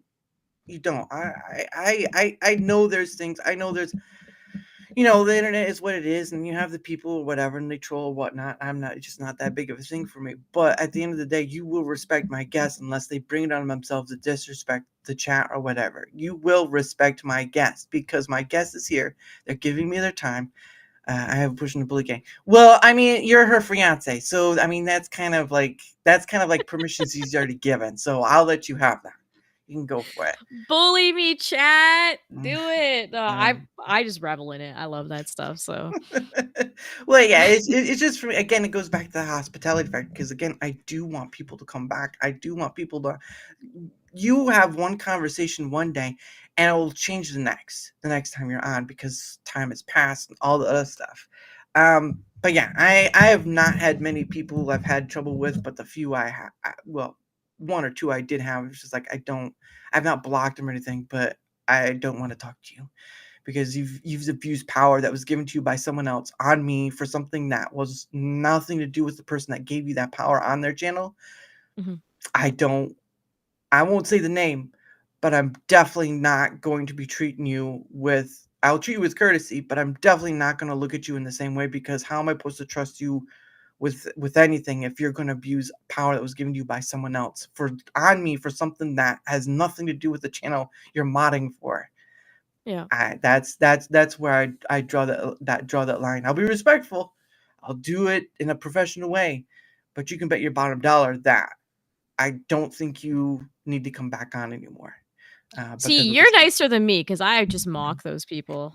I Yeah, mean, you see me on Twitter all the time making fun mm, of people. It's like you're gonna say something stupid to me, you're gonna hear it from me. yeah, and I get that. And my personal perspective is there's a purpose of time because again we don't have a lot of it, right? Like, what are you going to spend your time doing? Are you going to spend time creating this thing you enjoy? Of course, with your fiance because that's who you're co-hosting with. You're gonna do it with your chat and all this stuff. Are you gonna waste it on people who are just gonna do this back and forth thing where it's not really going anywhere? There's not a great conversation coming out of it. It's just wasted time. And for me, there's so many people to go after to have on. It's like if one person wants to block me and choking in my own spit. Oh, don't worry. It happens. Oh, that I hate that, especially when you talk a lot and your throat dries. I'm like, Oh, I know. I always have to have my Coke Zero next to me. oh, Coke, see it, Something. all that aspartame, trying to. I know. I know. I like Nitro Pepsi, let's be real, but this is 0 calories, so I'll take it. Understandable and the sugar, but the sugar is replaced by aspartame or Mm. sucrose, and those things aren't. I'm getting way past I'm the here point. for a good time, not a long time. If you wanted to be here for a good time, you had vodka. No. I True. don't I don't drink, but I've had on people who've taken sips because of the anxiety or whatever. I just can't do it because I see it as just I get it. You do what you will. You're freedom to do what you want. But for me, I know that you can get in you can get in an emotional trap. That's the first thing. Two is that it can be a time wasted thing where you're going back and forth with a person and it just doesn't end. And then while you could be the person who can do that and focus on your show, it just detracts from you. For me, it would detract from me focusing on what really matters more than just having back and forth arguments on an internet, which I Mhm. can either use as a good tool or a bad tool. And I'd rather use this as a more positive set because yeah, you can't always be positive, but again, I have so many people I can reach across. It's ridiculous. I have so many opportunities. Why would I waste that time on someone or something that's not gonna either come on my show, have a great conversation, either on the show or through that post reply thing, which you're just reading words? When I could do so much more with this thing, there are so many people to reach. There are so many conversations to have, and I'm wasting this time on somebody who doesn't give a rat's behind. I'm just gonna leave. Absolutely. And for me, I've tried to do, before I react to something, I run it through a filter to make sure that I'm not running into the emotional trap thing because that's what social media can do to you. You can run to an Yeah. and again, I guess back in like the YouTube days, they used to do like a video reply. Oh I my think god, yeah, I forgot about those. the someone had mentioned it to me. Is like, wait a second, a video reply? What was that? It's like you could reply to a video someone made and do all that stuff. And there's that too. Although that's a little more than just words on a on a posted wall. But um, I'll be a trollish in like the positive sense, like I pay it forward, but beyond that point, I'll run things through a filter that I'm not running into those emotional traps, and I'll better spend my time because again, we're on a clock that you don't remember clocking in for, and you don't know when you'll clock out. That's true. You remember the I don't know if you were at a job where that was a thing, but I used to work at a place where they had like the old time card thing. You put Oh, it I've in. seen those. Yeah, they put Yeah. it in the feeder and then I like hole Yeah. punches it or something. Yeah, yeah. You'll pull punch or they do like a like that matrix dot sort of thing, like they put in your entry time and put in your exit time when you stamped out. That's the old way. Nowadays you just use like a badge and all that stuff. But that's video replies were hilarious. Yeah, I mean I've heard some Yes. people about that. But that was old school YouTube and I don't think they do that anymore. Hey Steve, nice to see you here. But for me it's just like you're on a time clock. You don't remember when you clocked. You have a birthday, right? You know when you were born, but you don't exactly know when you clocked in, and you're not going to know when you're going to clock out. That's So true. how best do you want to spend your time on whatever time you have in doing the things you want to do, enjoying the life you want to live, and all. I guess like that one could go awry because if you say enjoy the life you want to live, you could say, but what about a serial killer? Not not to that extreme, please. Yeah, I know what you're saying. Not to that It's extreme. logic here, And yeah. yeah, some people could take that as straight, but it's sort of like the internet is great for making connections all across the board. I get that. Troll, do what you want. I'm not gonna stop you. But I'm gonna ask you how best you want to spend your time. You don't know how much you have. How many Mhm. a great example, right? How many people, and of course he lived a long life, but how many people were very upset and distressed when James Earl Jones died? Right. The voice of Darth Vader had passed Tragic. away. Yeah. Yeah. And then people were like, there are more celebrities, but people don't understand. You're not that far off. James Earl Jones got to be like the 90. Dick Van Dyke is still alive, and he's almost 100 years old. That's Man, insane. he did a music video a while back with Coldplay, and the man he is still on his feet. He still needs a cane at times, but he's still on his feet. He's doing it. It's like, that man's insane. Yeah. He's almost 100 years old. But then you remember that Betty White was 99 and she died at the end of 2022. She Yeah. was almost 100 years old. Your time clock, you don't get to know. How best do you want to spend that? And I'm not trying to do this as sort of like a grim thing or whatever because we kind of No, get I'd take it reminded. that way. We get reminded of our mortality when a hurricane goes through a city or a shooting happens or whatever. And we kind of blase it off because thank goodness it didn't happen to me. But you don't understand. We're all on that same chopping block. It's just when your time comes, you're not going to know. Some people do, cancer, certain forms of all that stuff. But again, just going back to it, why would I waste my time on there arguing when I can reach across so many people and have a better experience? And, and all that stuff we're talking about earlier about having conversations, I can't. I can't. I won't stop anyone from doing what they want to do, but I can't justify it for myself. And I see more. I see more in trying to follow just a little of the positive aspect where I can touch, not in that sense, but touch more and speak to more and connect more and all this stuff. That's the best part about this because what do you get to take with you when you go? Can't take Nothing. your money. Yeah, oh yeah, nothing. Maybe memories, but even those go. But just imagine what you get to leave behind. A lot of people don't understand that legacy doesn't last forever. You've seen the statues of Thomas Jefferson and all those things tore down because they disagreed with the time period back then. That's fine, but they disagreed with that. There was something. I'm so against people ripping down statues for the record. I think it's Right. awful. Just because the culture shifts in a Yeah. different direction doesn't mean we just have to denounce everything that used to exist. Yeah. And yeah, I don't mean to give that to you either. It's just people forget. Not to their fault of their own because we're all busy with our stuff, right? We got jobs to do, right? Yeah, I'm sure you work a full-time job or whatever. Or whatever you do. And people get busy with family, or if you have kids or whatnot, you get busy with all this stuff, but they forget to stop and smell the roses, because there will be a day where you don't get that opportunity anymore. As long as you're alive, you always will have an opportunity to do something, to connect with someone, to go somewhere. You will always have. Oh, see you later, Steve. Yeah, definitely get to bed, because you are in the UK and it is definitely late there. Oh yeah, that's like I don't know. 7-8 hours ahead, isn't it? 5 in the UK. It's 5 hours. Oh I'm in right, Eastern. I'm in Canada, so that's why I'm like in a totally different time zone. Are you close to or far away from where Vex is? I don't know She's where in, Vex is. she's in Canada too, at least for right now. Canada's so big, like Yeah. it's like so little population just Mm. stretched across like a huge point in land. But no, I think yeah, that makes sense. It'd be like 5 hours for you. I think it's like 8 hours for me. Is he saying you're a novelist or Vex? I'm not a novelist. I'm being trolled again. Oh, because of the fanfic stuff. Oh no, I understand. No. Was that one place where people put their fanfics? Is that the archive, for archive or something like that? I don't remember.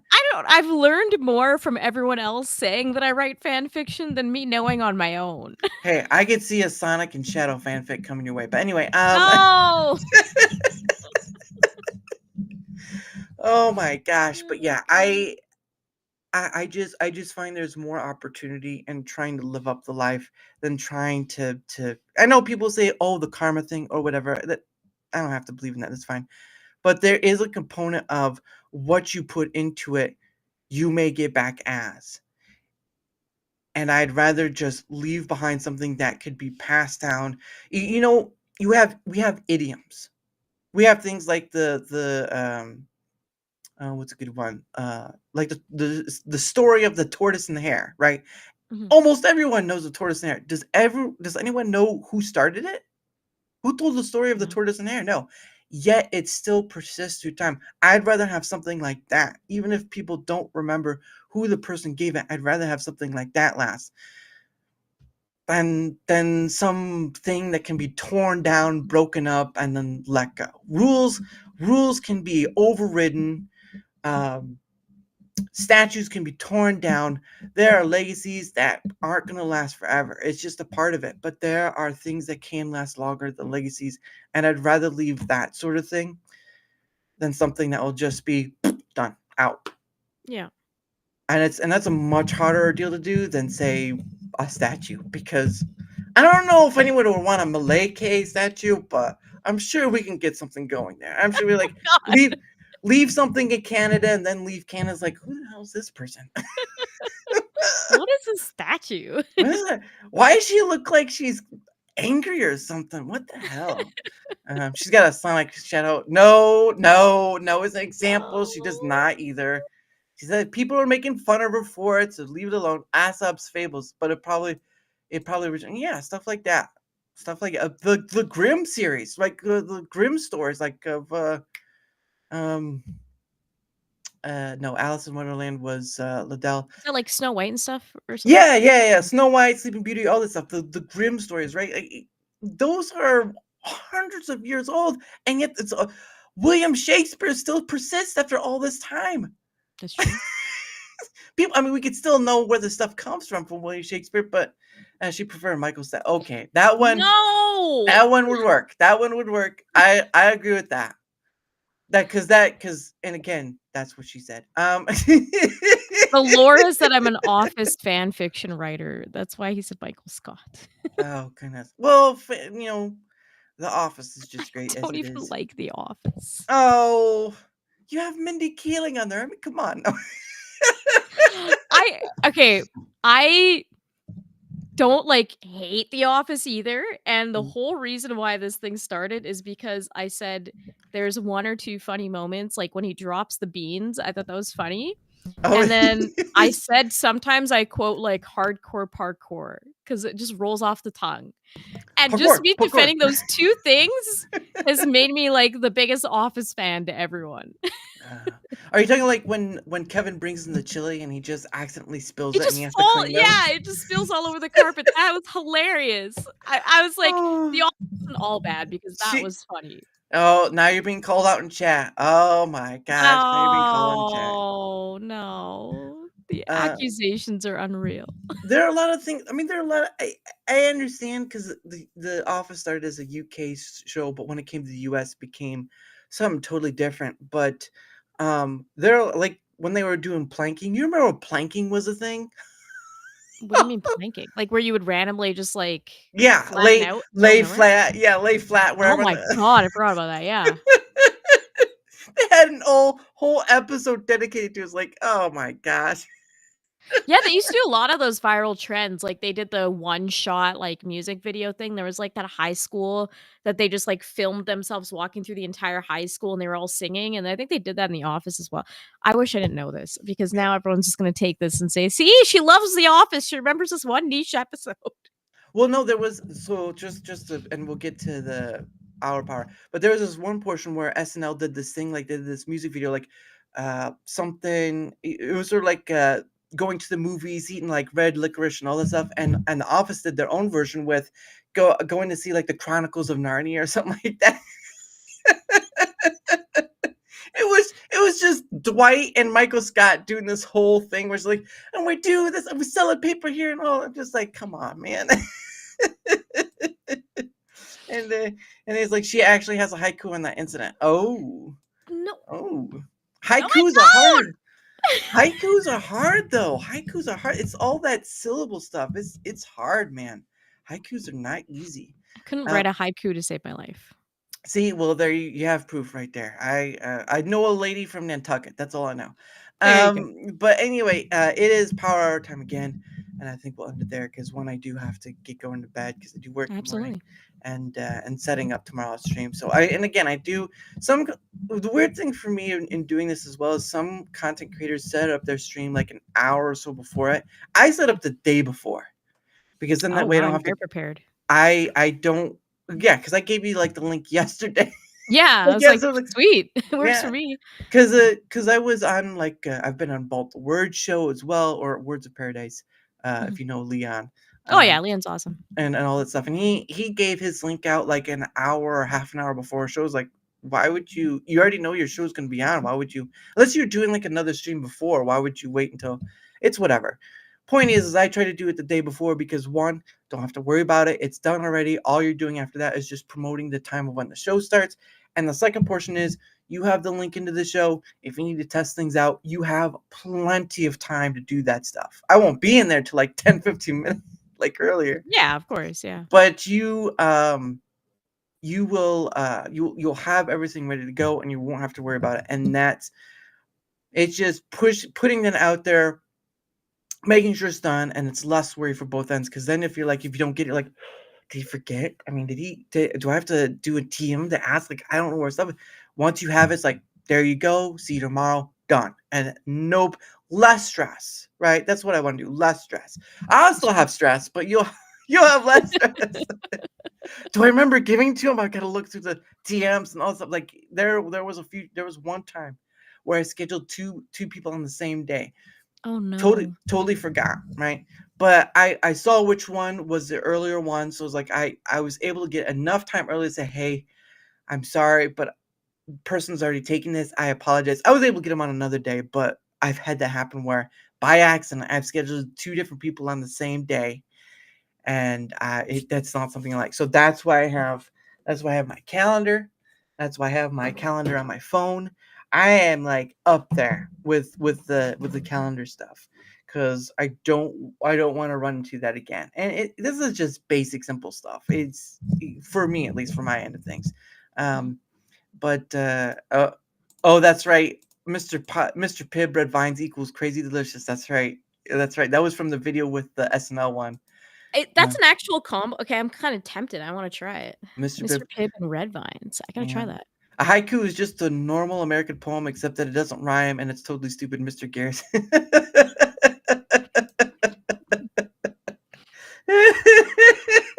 Well, it's a Japanese thing, but I understand him. But anyway, it is power hour time. Of course, we'll do what we did last time, but there are a few things to do after that. And yes, of course, it's what we'll end the show on, but we got to get there first. You got to let us get there first. So, first things first, go ahead and do your thing there, young lady. Well, you guys have heard about me already, but I am Melee K, one half of Melee Games. Melee James is hanging out in chat, and we just do all things gaming, man. We like to chat and have fun and just, shoot the shit for lack of better words. And we play all sorts of games. We're retro fans, we're indie fans. We do play some modern games sometimes.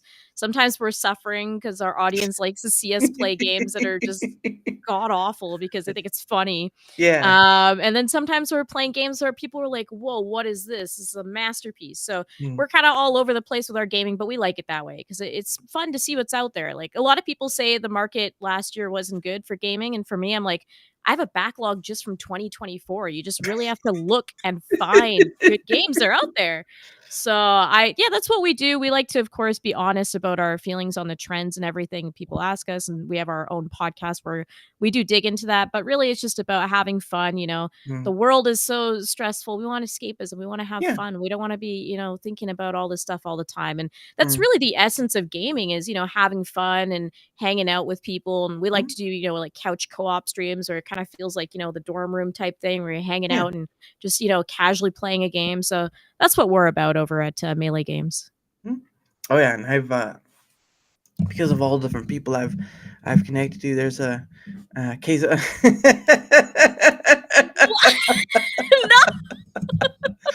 Never mind. Yu-Gi-Oh! Oh my gosh! I love Yu-Gi-Oh, but no. I must rely on the heart of the cards. Exactly. What do you do when it's dice, Yu-Gi-Oh? I must rely on the heart of the dice. Oh my gosh, I did like watching that show with Zinger because that was 4 Kids. That was Yes. WB. That was WB at first, and then then 4 Kids kind of took that over after point, and that's a whole nother story in itself. Yeah, because it's like that I wanted to get because of the Sonic movie and all that stuff, but we'll save it for another time. Oh yeah. But yeah, her link is down below, whether you're on the Rumble side or whether on the YouTube you. side. Give it a look out.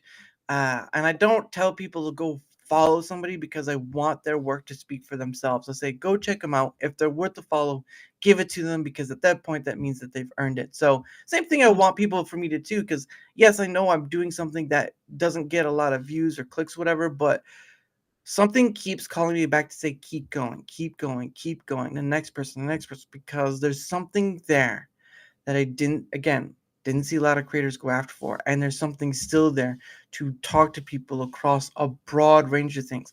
Again, had someone from Kick, had some people from Twitch, a VTuber from Twitch, all these different platforms, cross-platforming, cross-sectioning of different things or whatever.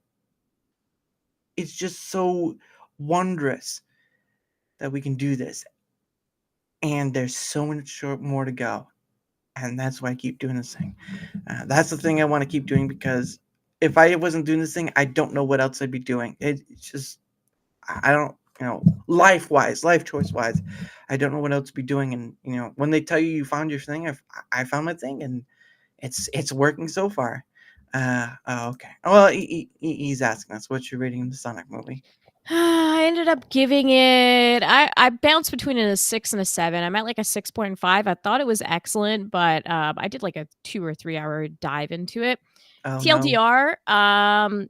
I really loved a lot of what it did. I think it's Mhm. excellent. Maybe one of the best video game adaptation movies that exists. Mhm. But as somebody who's very like intense and particular about Sonic lore, I had a lot of issues with things they did. Yes. And also I couldn't deal with Eggman. It's Jim Carrey that really Yeah. ruined it for me. So yeah, I mean, I get the whole like Jim Carrey thing that people love Funny. and all that stuff, but I wanted to see Eggman. I didn't want to see Jim Carrey. And I felt like I could have done without some of those scenes. But otherwise, the Shadow stuff was excellent. Sonic, like so many great references. It was a fun experience. My quick thing is just before I do my promotional stuff.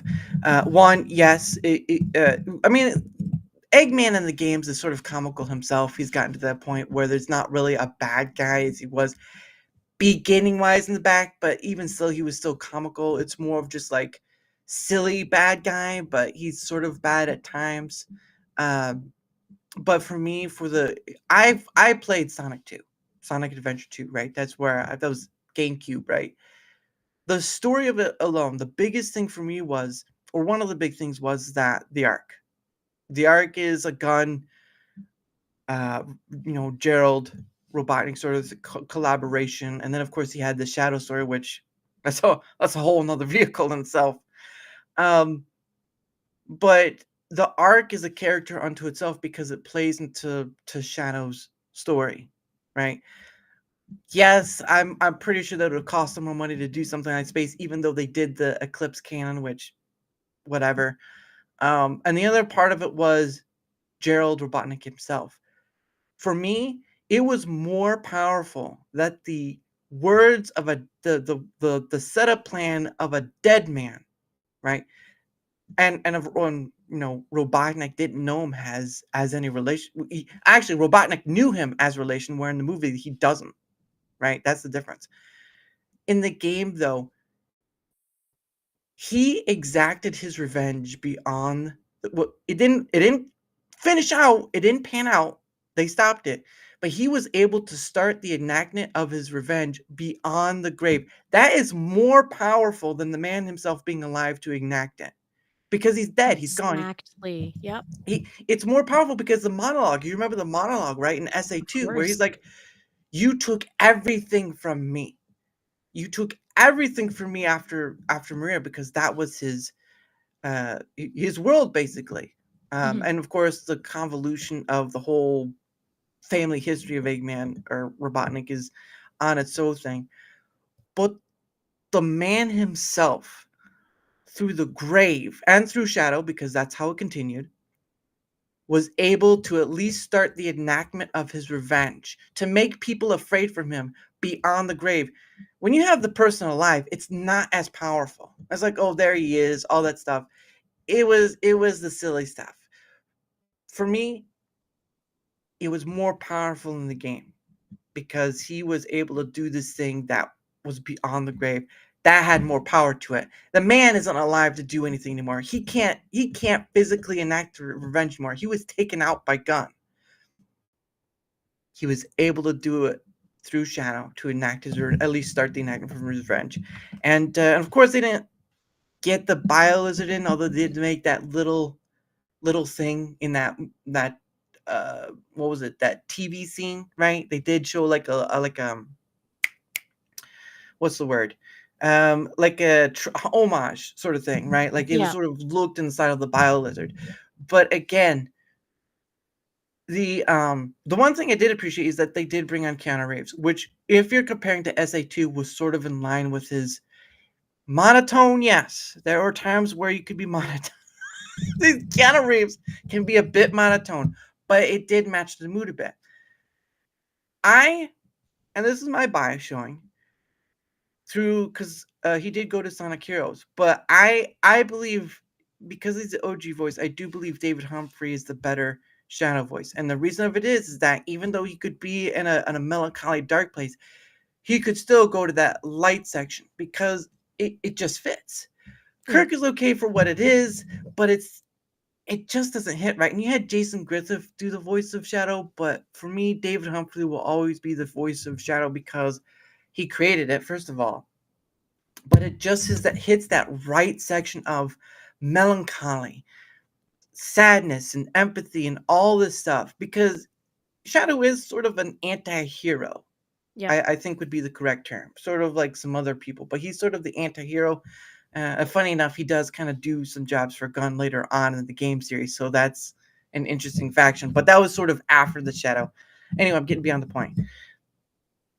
For me, the voices, though the Tails one couldn't stay because that was actually done by a kid, or I think it was Sonic Heroes was done by a kid. Was the voice of Tails. Wasn't it always the same girl that did it? No, it was a boy. But I don't think there's a lady that does it now, and yes, there's a lady who does it now. Colleen O'Shaughnessy does the voice of it now, but it was a kid. It was a kid in Sonic Heroes that I do remember. Oh, a kid voiced Tails. Yes. I don't know if it was for SA2. Don't worry about it. No, it's all good. Marie didn't get shot in the head. Well, they play it off. Well, it's the same thing with Gerald Robotnik. He gets shot, but you don't see it. But I just wish they went for it. Like, just It's a movie for kids, though, so you do want to keep it in the context of if you were to play in the faction of you hear it but don't see it, still could play to it, but to see it happen, I think is going a little too far, right? It would be going a little too far. As long as you could play to the imagination of, rather than just show it, I think would still be a better option. But still, those were my fidgetness of it. Like, the arc is not there, and I understand these are people, they're trying to play to people who've never played the games before. exactly. But when you take, for me, when you just take out the monologue that Gerald Robotnik gives after that the diary is put in and it's put out there and all this stuff, you take away one of the most powerful dialogues. The guy who does the voice of Gerald Robotnik alone, there's a point where his voice, he gets angry. You took everything from me. You took everything from me. And in this one, it wasn't that strong.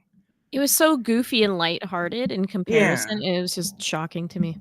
Yeah. And again, and also the part where they what was it? The separation of the Chaos Emeralds and the Master Emerald. In the games, they're separate entities. Yeah. They've always been separate entities. I think it was Sonic Adventure 1, right? In Sonic Adventure 1, they show from Tikal, they show that the Master Emerald has the ability to neutralize the Chaos Emeralds, right? That was the whole ordeal. And this one, they only use it for the supersonic section. They never use it for powering the laser, which would have been a boon, but then you'd have that confusion of Gerald Robotnik finding out about the Chaos Emeralds and making it so they could, that sort of thing. Yeah. It becomes convoluted, yeah. Yeah, it becomes so that's understandable, but they are separate entities. The Chaos Emeralds are subject to the Master Emerald, and of course, Frontiers did kind of add more to the lore of it, but even that was kind of Again, for me, being separate. Oh, I'm back. Oh. I'm back. There you go. There's just a blip, but Oh, for okay. me, when they did the whole thing where the Chaos Emeralds combined together to make the Master Emerald, that doesn't make sense. Now they did, yeah. You have to refresh. Just refresh and you'll be fine. There you go. Same blip? What's happening? Yeah, I've given that information, but we'll see if they do anything with it. But you can refresh and be fine. But in the second movie, they did show them being separate entities. However, in the new one, they didn't show them as being separate entities. They only said, "Where's the Master Emerald?" They didn't say, "Where's the Chaos Emerald at?" They said, "Where's the Master Emerald at?" And they're in the games. They're both separate entities. The Master Emerald. What was the line that Knuckles? Oh gosh, I'm gonna look it up because I want to get it right. Knuckles, Master Emerald. I know I'm way over this, but did want to get to it. It's fine for me. Master Emerald, Master Emerald quote. Ah, that's right. Here we go. Tikal's prayer. That's right. It is the chant that's used as the. That here we go, and I'll show it. There we go. It's the call. They say it's the call's prayer, but it's the service are the seven chaos. Chaos is power. Power is enriched by the heart. The controller is the one that unifies the chaos. And then, of course, in 2, Knuckles adds, only you can stop this, stop the Chaos Emeralds. And that's the power of the Master Emerald, is to neutralize the Chaos Emeralds. And in the Sonic movies, they didn't treat it like that. They could treat it as one entity when they're both two separate entities. When there's like a whole checks and balance thing and protectors for a reason. Yeah, I get what you're saying. Yeah. Yeah. So that was one of the things too that kind of off. And again, I understand because they are trying to get this movie to a wide audience, to people who've never played the games, and sort of that route. And so they're trying to play to that. But for me, it's like there were so many missed opportunities that, yeah, you could run into convolution. Well, I've played the game. I've played Sonic 2. I've played Sonic Hero. I never played 2006 because Yeah. I'm in the middle of it right now. Yeah, the bugs and It's everything is what. brutal. Yeah. For me, I only played up till maybe like Sonic Colors, which was fine. I enjoyed the game because Sonic is also known for another part too, the music, right? Yeah. Oh my gosh, the music. That was great that they did bring in Live and Learn. That was great that they bring Live and Oh Learn. my god, I was so excited. I was like, "They did it!" Yep. I wanted to yell in the theater. I didn't, but I wanted to. Yeah. But it would have been a lot better if they could have had the last fight with the Biolizard, because that's what's bring the that's what again, it would have been led the convolutional stuff, but it was just there are many missed points. And again, the monologue that Gerald Robotnik gives at once they find that diary, that was probably the most powerful thing out of the whole section, because a dead man is telling you what he's going to do and he's not alive to see it live through. Exactly. And that's more powerful than the guy being alive. But anyway,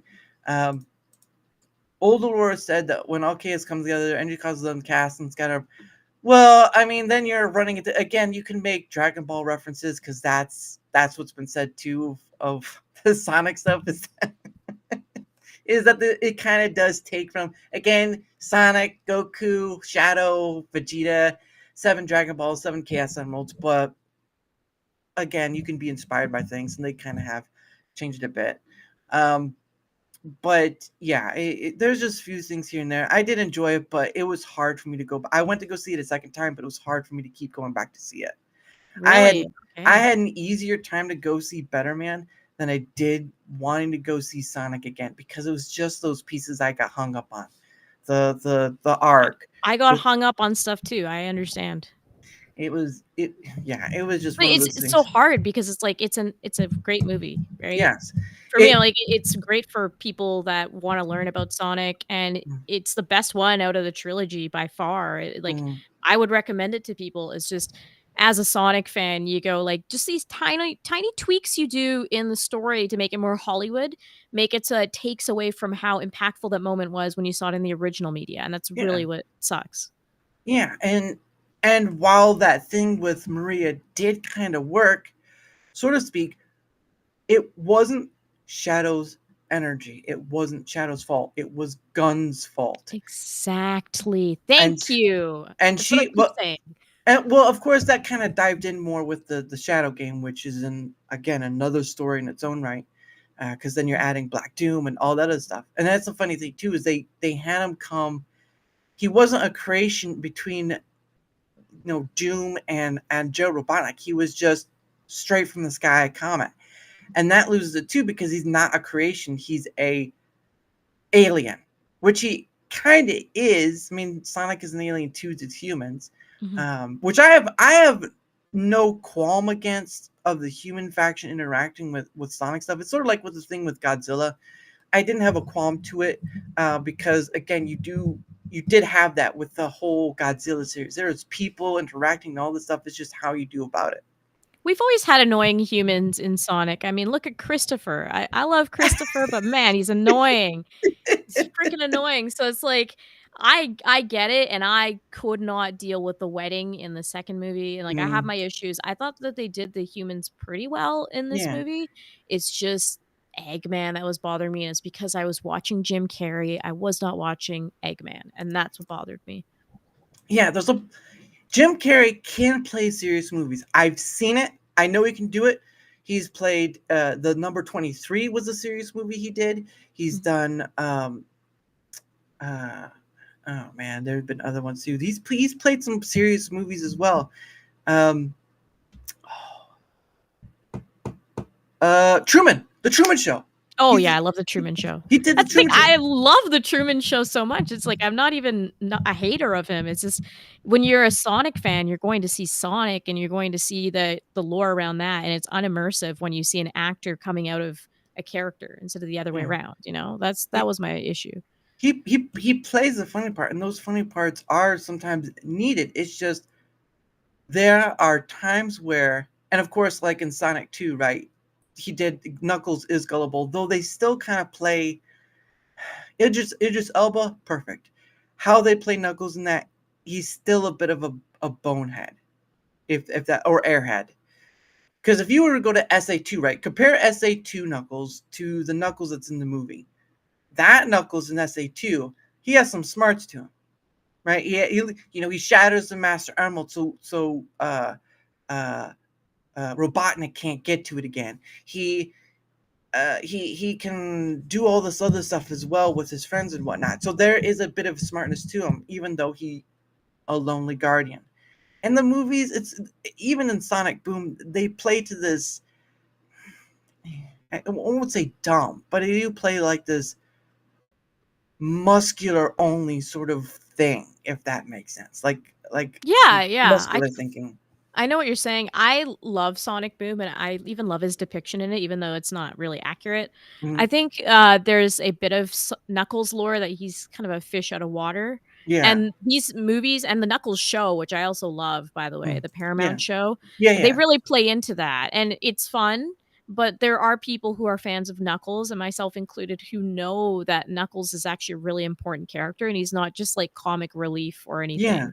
And they're Well, playing into that side of him a little bit too much for people mm, that really know Knuckles well. the OVA, the OVA, right? The OVA animation that was the two-parter, but came to the US and became a one-parter.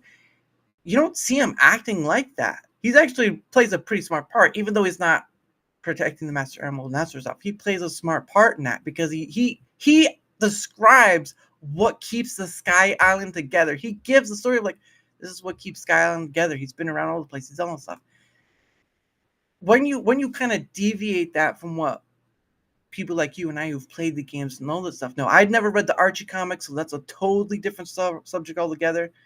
Oh Uh, yeah, there's so many too. I read some of them when I was younger, but I haven't kept up. And the character arcs have gone through complete overhauls. Like mm, Amy's depiction, right? Like I like the Saturday morning cartoon Amy that's a bit more of a simp for Sonic. She's like, "Oh, Sonic," like Sonic X, right? That's Silent my C. peak Amy, right? Yeah. But a lot of people, they like the more empowered Amy, which is I think what they're going for based on what we've seen from Sonic 3 and everything. I think Mm, they're going for that. mm, And I don't mind that. I think she can be a bit more of a girl boss. I was in this mm, conversation yesterday too. mm, But there's just I think she can be a girl boss and powerful, but then also at the end of the day melt when she sees Sonic. And I yeah. worry they're not going to do that part of it. They're just going to go, perfect, we got our girl boss insert, and she's just going to be overpowered. And that's what Sonic X Shadow Generations kind of was doing. I haven't played it because I was kind of pissed off at how much they changed between that and regular generations. But Mm, everything I've seen of it, I will play it eventually. Everything I've mm, seen of it, they've really kind of borked that, where they make her come across as a big girl boss, and mm, you can't mention that she's the girlfriend and all this stuff. yeah. That's the worrying thing. In the comic books, she's super empowered, and she is empowered in some of the other media, but comic book fans really cling on to that. Oh, that's another thing too from SA2. She was the one who reminded Shadow of the true promise of Yeah, what Maria was. Amy helped Shadow remember Maria's true promise, or the yeah, true promise that she made, because he was confused, confuddled, or whatever. So that played an important part too. Yes, she plays the especially in SA1, she plays but she has her Pico hammer, she does little stuff. So she is uh girlish, but she still has a strength to her that can be played well. And it does play well in SA2. She reminds Shadow of Maria's true promise. Even not directly, sort of indirectly, like that. Oh, hey, mhm. Rumblecracker. I'll think of well, yeah, we'll save that for later. We'll save that for later. But thank you. Thank you. I appreciate that. Oh yeah, and Big the Cat. Big the Cat is always Oh, something right thank you. there. Big the cat. Big the Cat. Especially in SA2 where you see all those spots where he drops in as a cameo stuff. I'm like, oh my goodness. I can't believe they had fun with that one. But in SA2, it plays a powerful, pivotal moment. And of course, you saw the music video earlier, which was made by Smuffy. You can click Yes. if you want to see where else his other stuff is. You can click that link, and it'll take him to that video. I enjoyed that one. I did get his permission because I can't get Pogo's permission. He's just left the social media field, so there's no way. But Dang. he did say in a Twitch stream, archive stream that someone had uploaded, that he's not going to copyright strike people who plays music as long as it's not like malicious or whatever, that sort of thing. But going back to there are all these parts, and I think someone had said like they played SI2 like it was going to be like the last thing or whatever that they're going to ever make, even though they made Sonic Heroes. But even then, she has a strength to her, but it's still in the girly fashion. And even Sonic CD, right? If anyone's watched the Sonic CD, you know that She's the damsel in that one, I believe. yes, she's Yeah, a it's been a damsel while. Yeah. from Metal Sonic, and then after Yeah. that point, when she saves, it's sort of like my hero sort of scenario.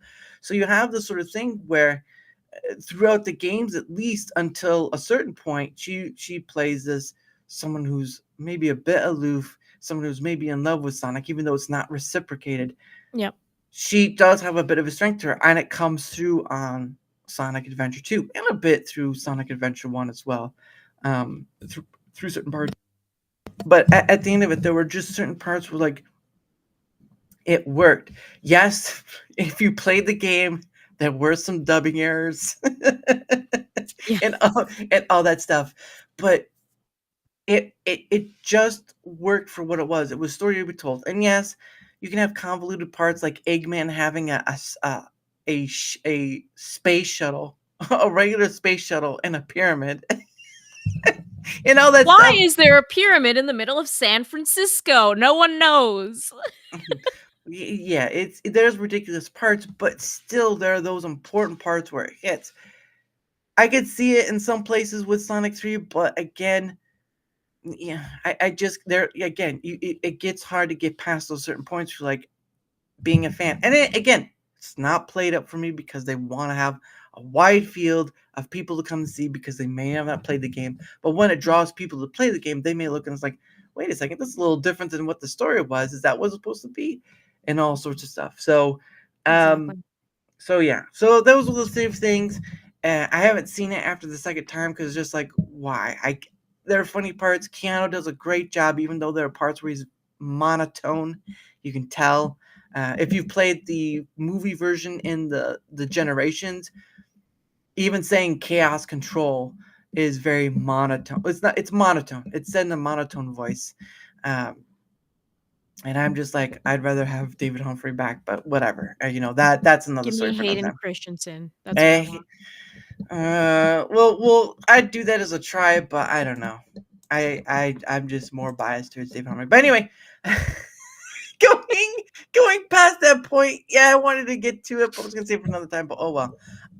For my end of things, whether you're on the Rumble side or whether on the YouTube side, if you wouldn't mind, oh good lord, if you wouldn't mind leaving a like, sharing the content, leaving a comment or follow, anything that helps the engagement factor is much appreciated. Again, not only does it help in being seen more, but it also helps in having other people on, like Melee K, like Gabe, like Tomby, and like so many other people. Again, reaching across the table to have free-flowing conversations about whatever, and you see us do gaming, movies, and all this stuff. It's been a blast, and of course, Maleke, you're always welcome to come back, Well, thank and you. and I all the stuff. appreciate it. Yeah. Because I mean, there's always more to talk about next time, even if you don't think there is. I can surprise you. There's always something. There's always something. Yeah. And again, any help with engagement, whether it's on the Rumble side, whether on YouTube side, anything helps with that. And of course, there's a link down below. Both of our links are down below. But my link down as well. I have a link tree as well. It just makes it easier to have one thing under one link. I mean, it was horrendous. Like putting 6 links down in the description. I was like, I think we can cut that down to 1, and it's just better that way.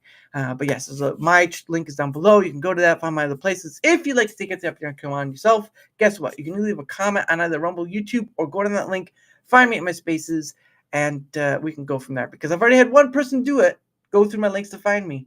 So the opportunity is there. Again, guys, this is not only an opportunity for you, but it's also an opportunity for me as well. That's how I see this. It's an opportunity for both ends. And whether you think you can have a conversation or not, I've talked to people who've anxiety ridden or whatever, and they said, I don't feel like I have something important to say. I don't feel like I have anything interesting. And I say, prove me wrong. Because I'll certainly prove you wrong. So there is that. But thank you for that, guys. And of course, yeah, I know that. I know that. Thank you for that. You're the one who derailed us, okay? All right. Oh. You derailed us. Yeah, so there's a bunch of different games like Sonic Fighters is another game I enjoyed. But anyway, tomorrow at 7 p.m. Eastern, I will have on the Hausmeister. I met him through Mr. R, of course. So he'll be coming on at 7 p.m. Eastern. And of course, the last thing I do with my guests is called Questions from a Hat. Now, obviously, it's sort of a combination between Scenes from a Hat. If you ever seen Whose Line Is It Anyway, it's Scenes from a Hat. Oh my god, yeah, I forgot. And It reminded me of so many shows from, like, long ago. oh yeah. Oh, whose line with Drew Carey was the? I didn't see the UK version, but I did see the what was her name? Aaliyah something or whatever that took over when Drew Carey didn't come back. Alicia Tyler.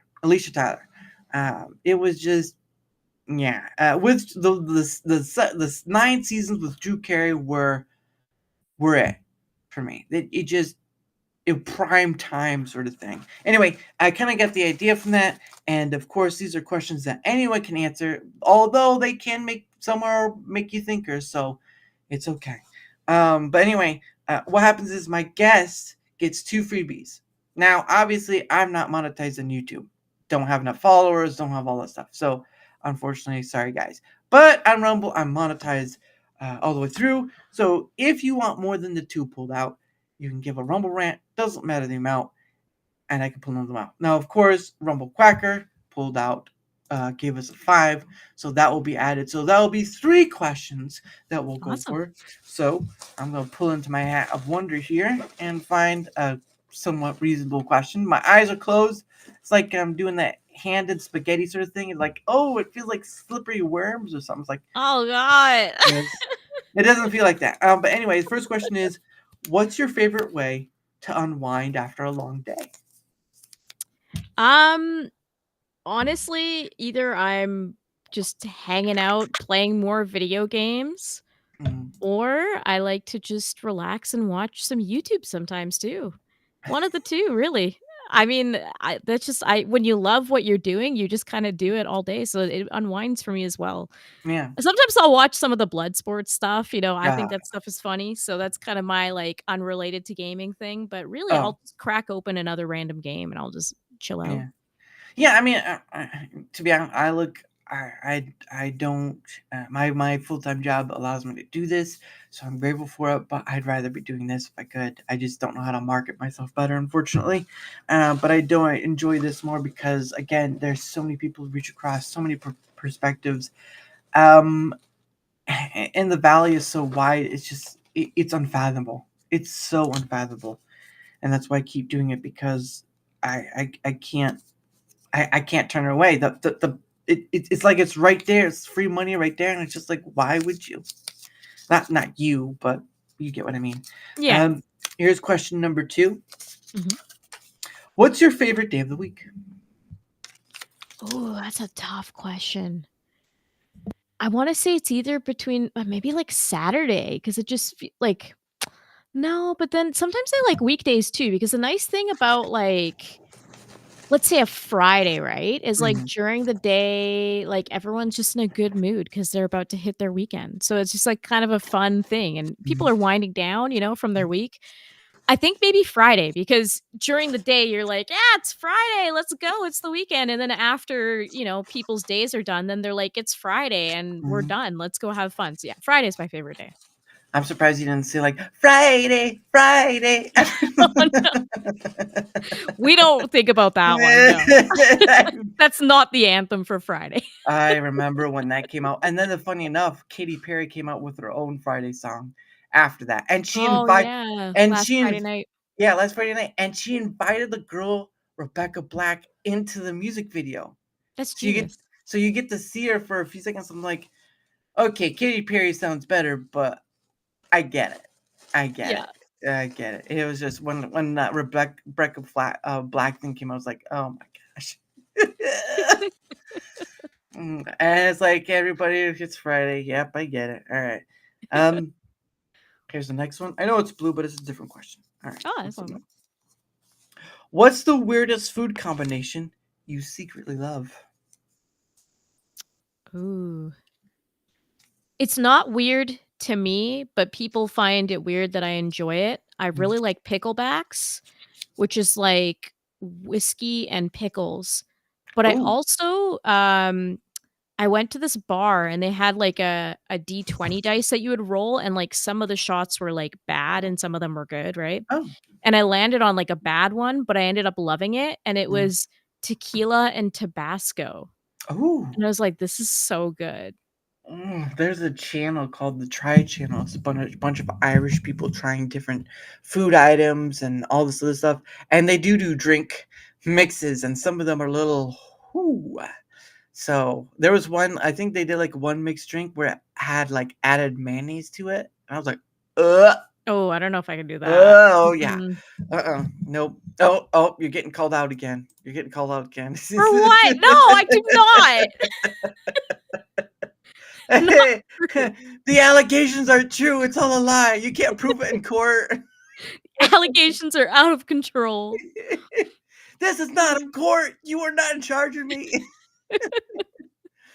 Oh my goodness. But anyway, guys, hope to see you tomorrow at 7 p.m. Eastern with the Housemeister or Haas. Haas or Haas. I'm going to have to ask him how he says it. But thank you all so much for coming. Of course, we ran a little over, but I do appreciate you all. Of course, I'm like, hey, you're always welcome to come back. It doesn't Thank always you. I have to end appreciate it. with one. Yeah, it doesn't have to end with one. Because, again, like I said, there are always more to talk about. And human history goes across a vastness. We've already talked about stuff that's way past your day. And that's another thing, too. Hey, don't insult peanut butter burgers. Okay, well, Oh, they're good. add bacon to it. But anyway, but yes, it's always an interesting thing. Not only the new people, but people that return.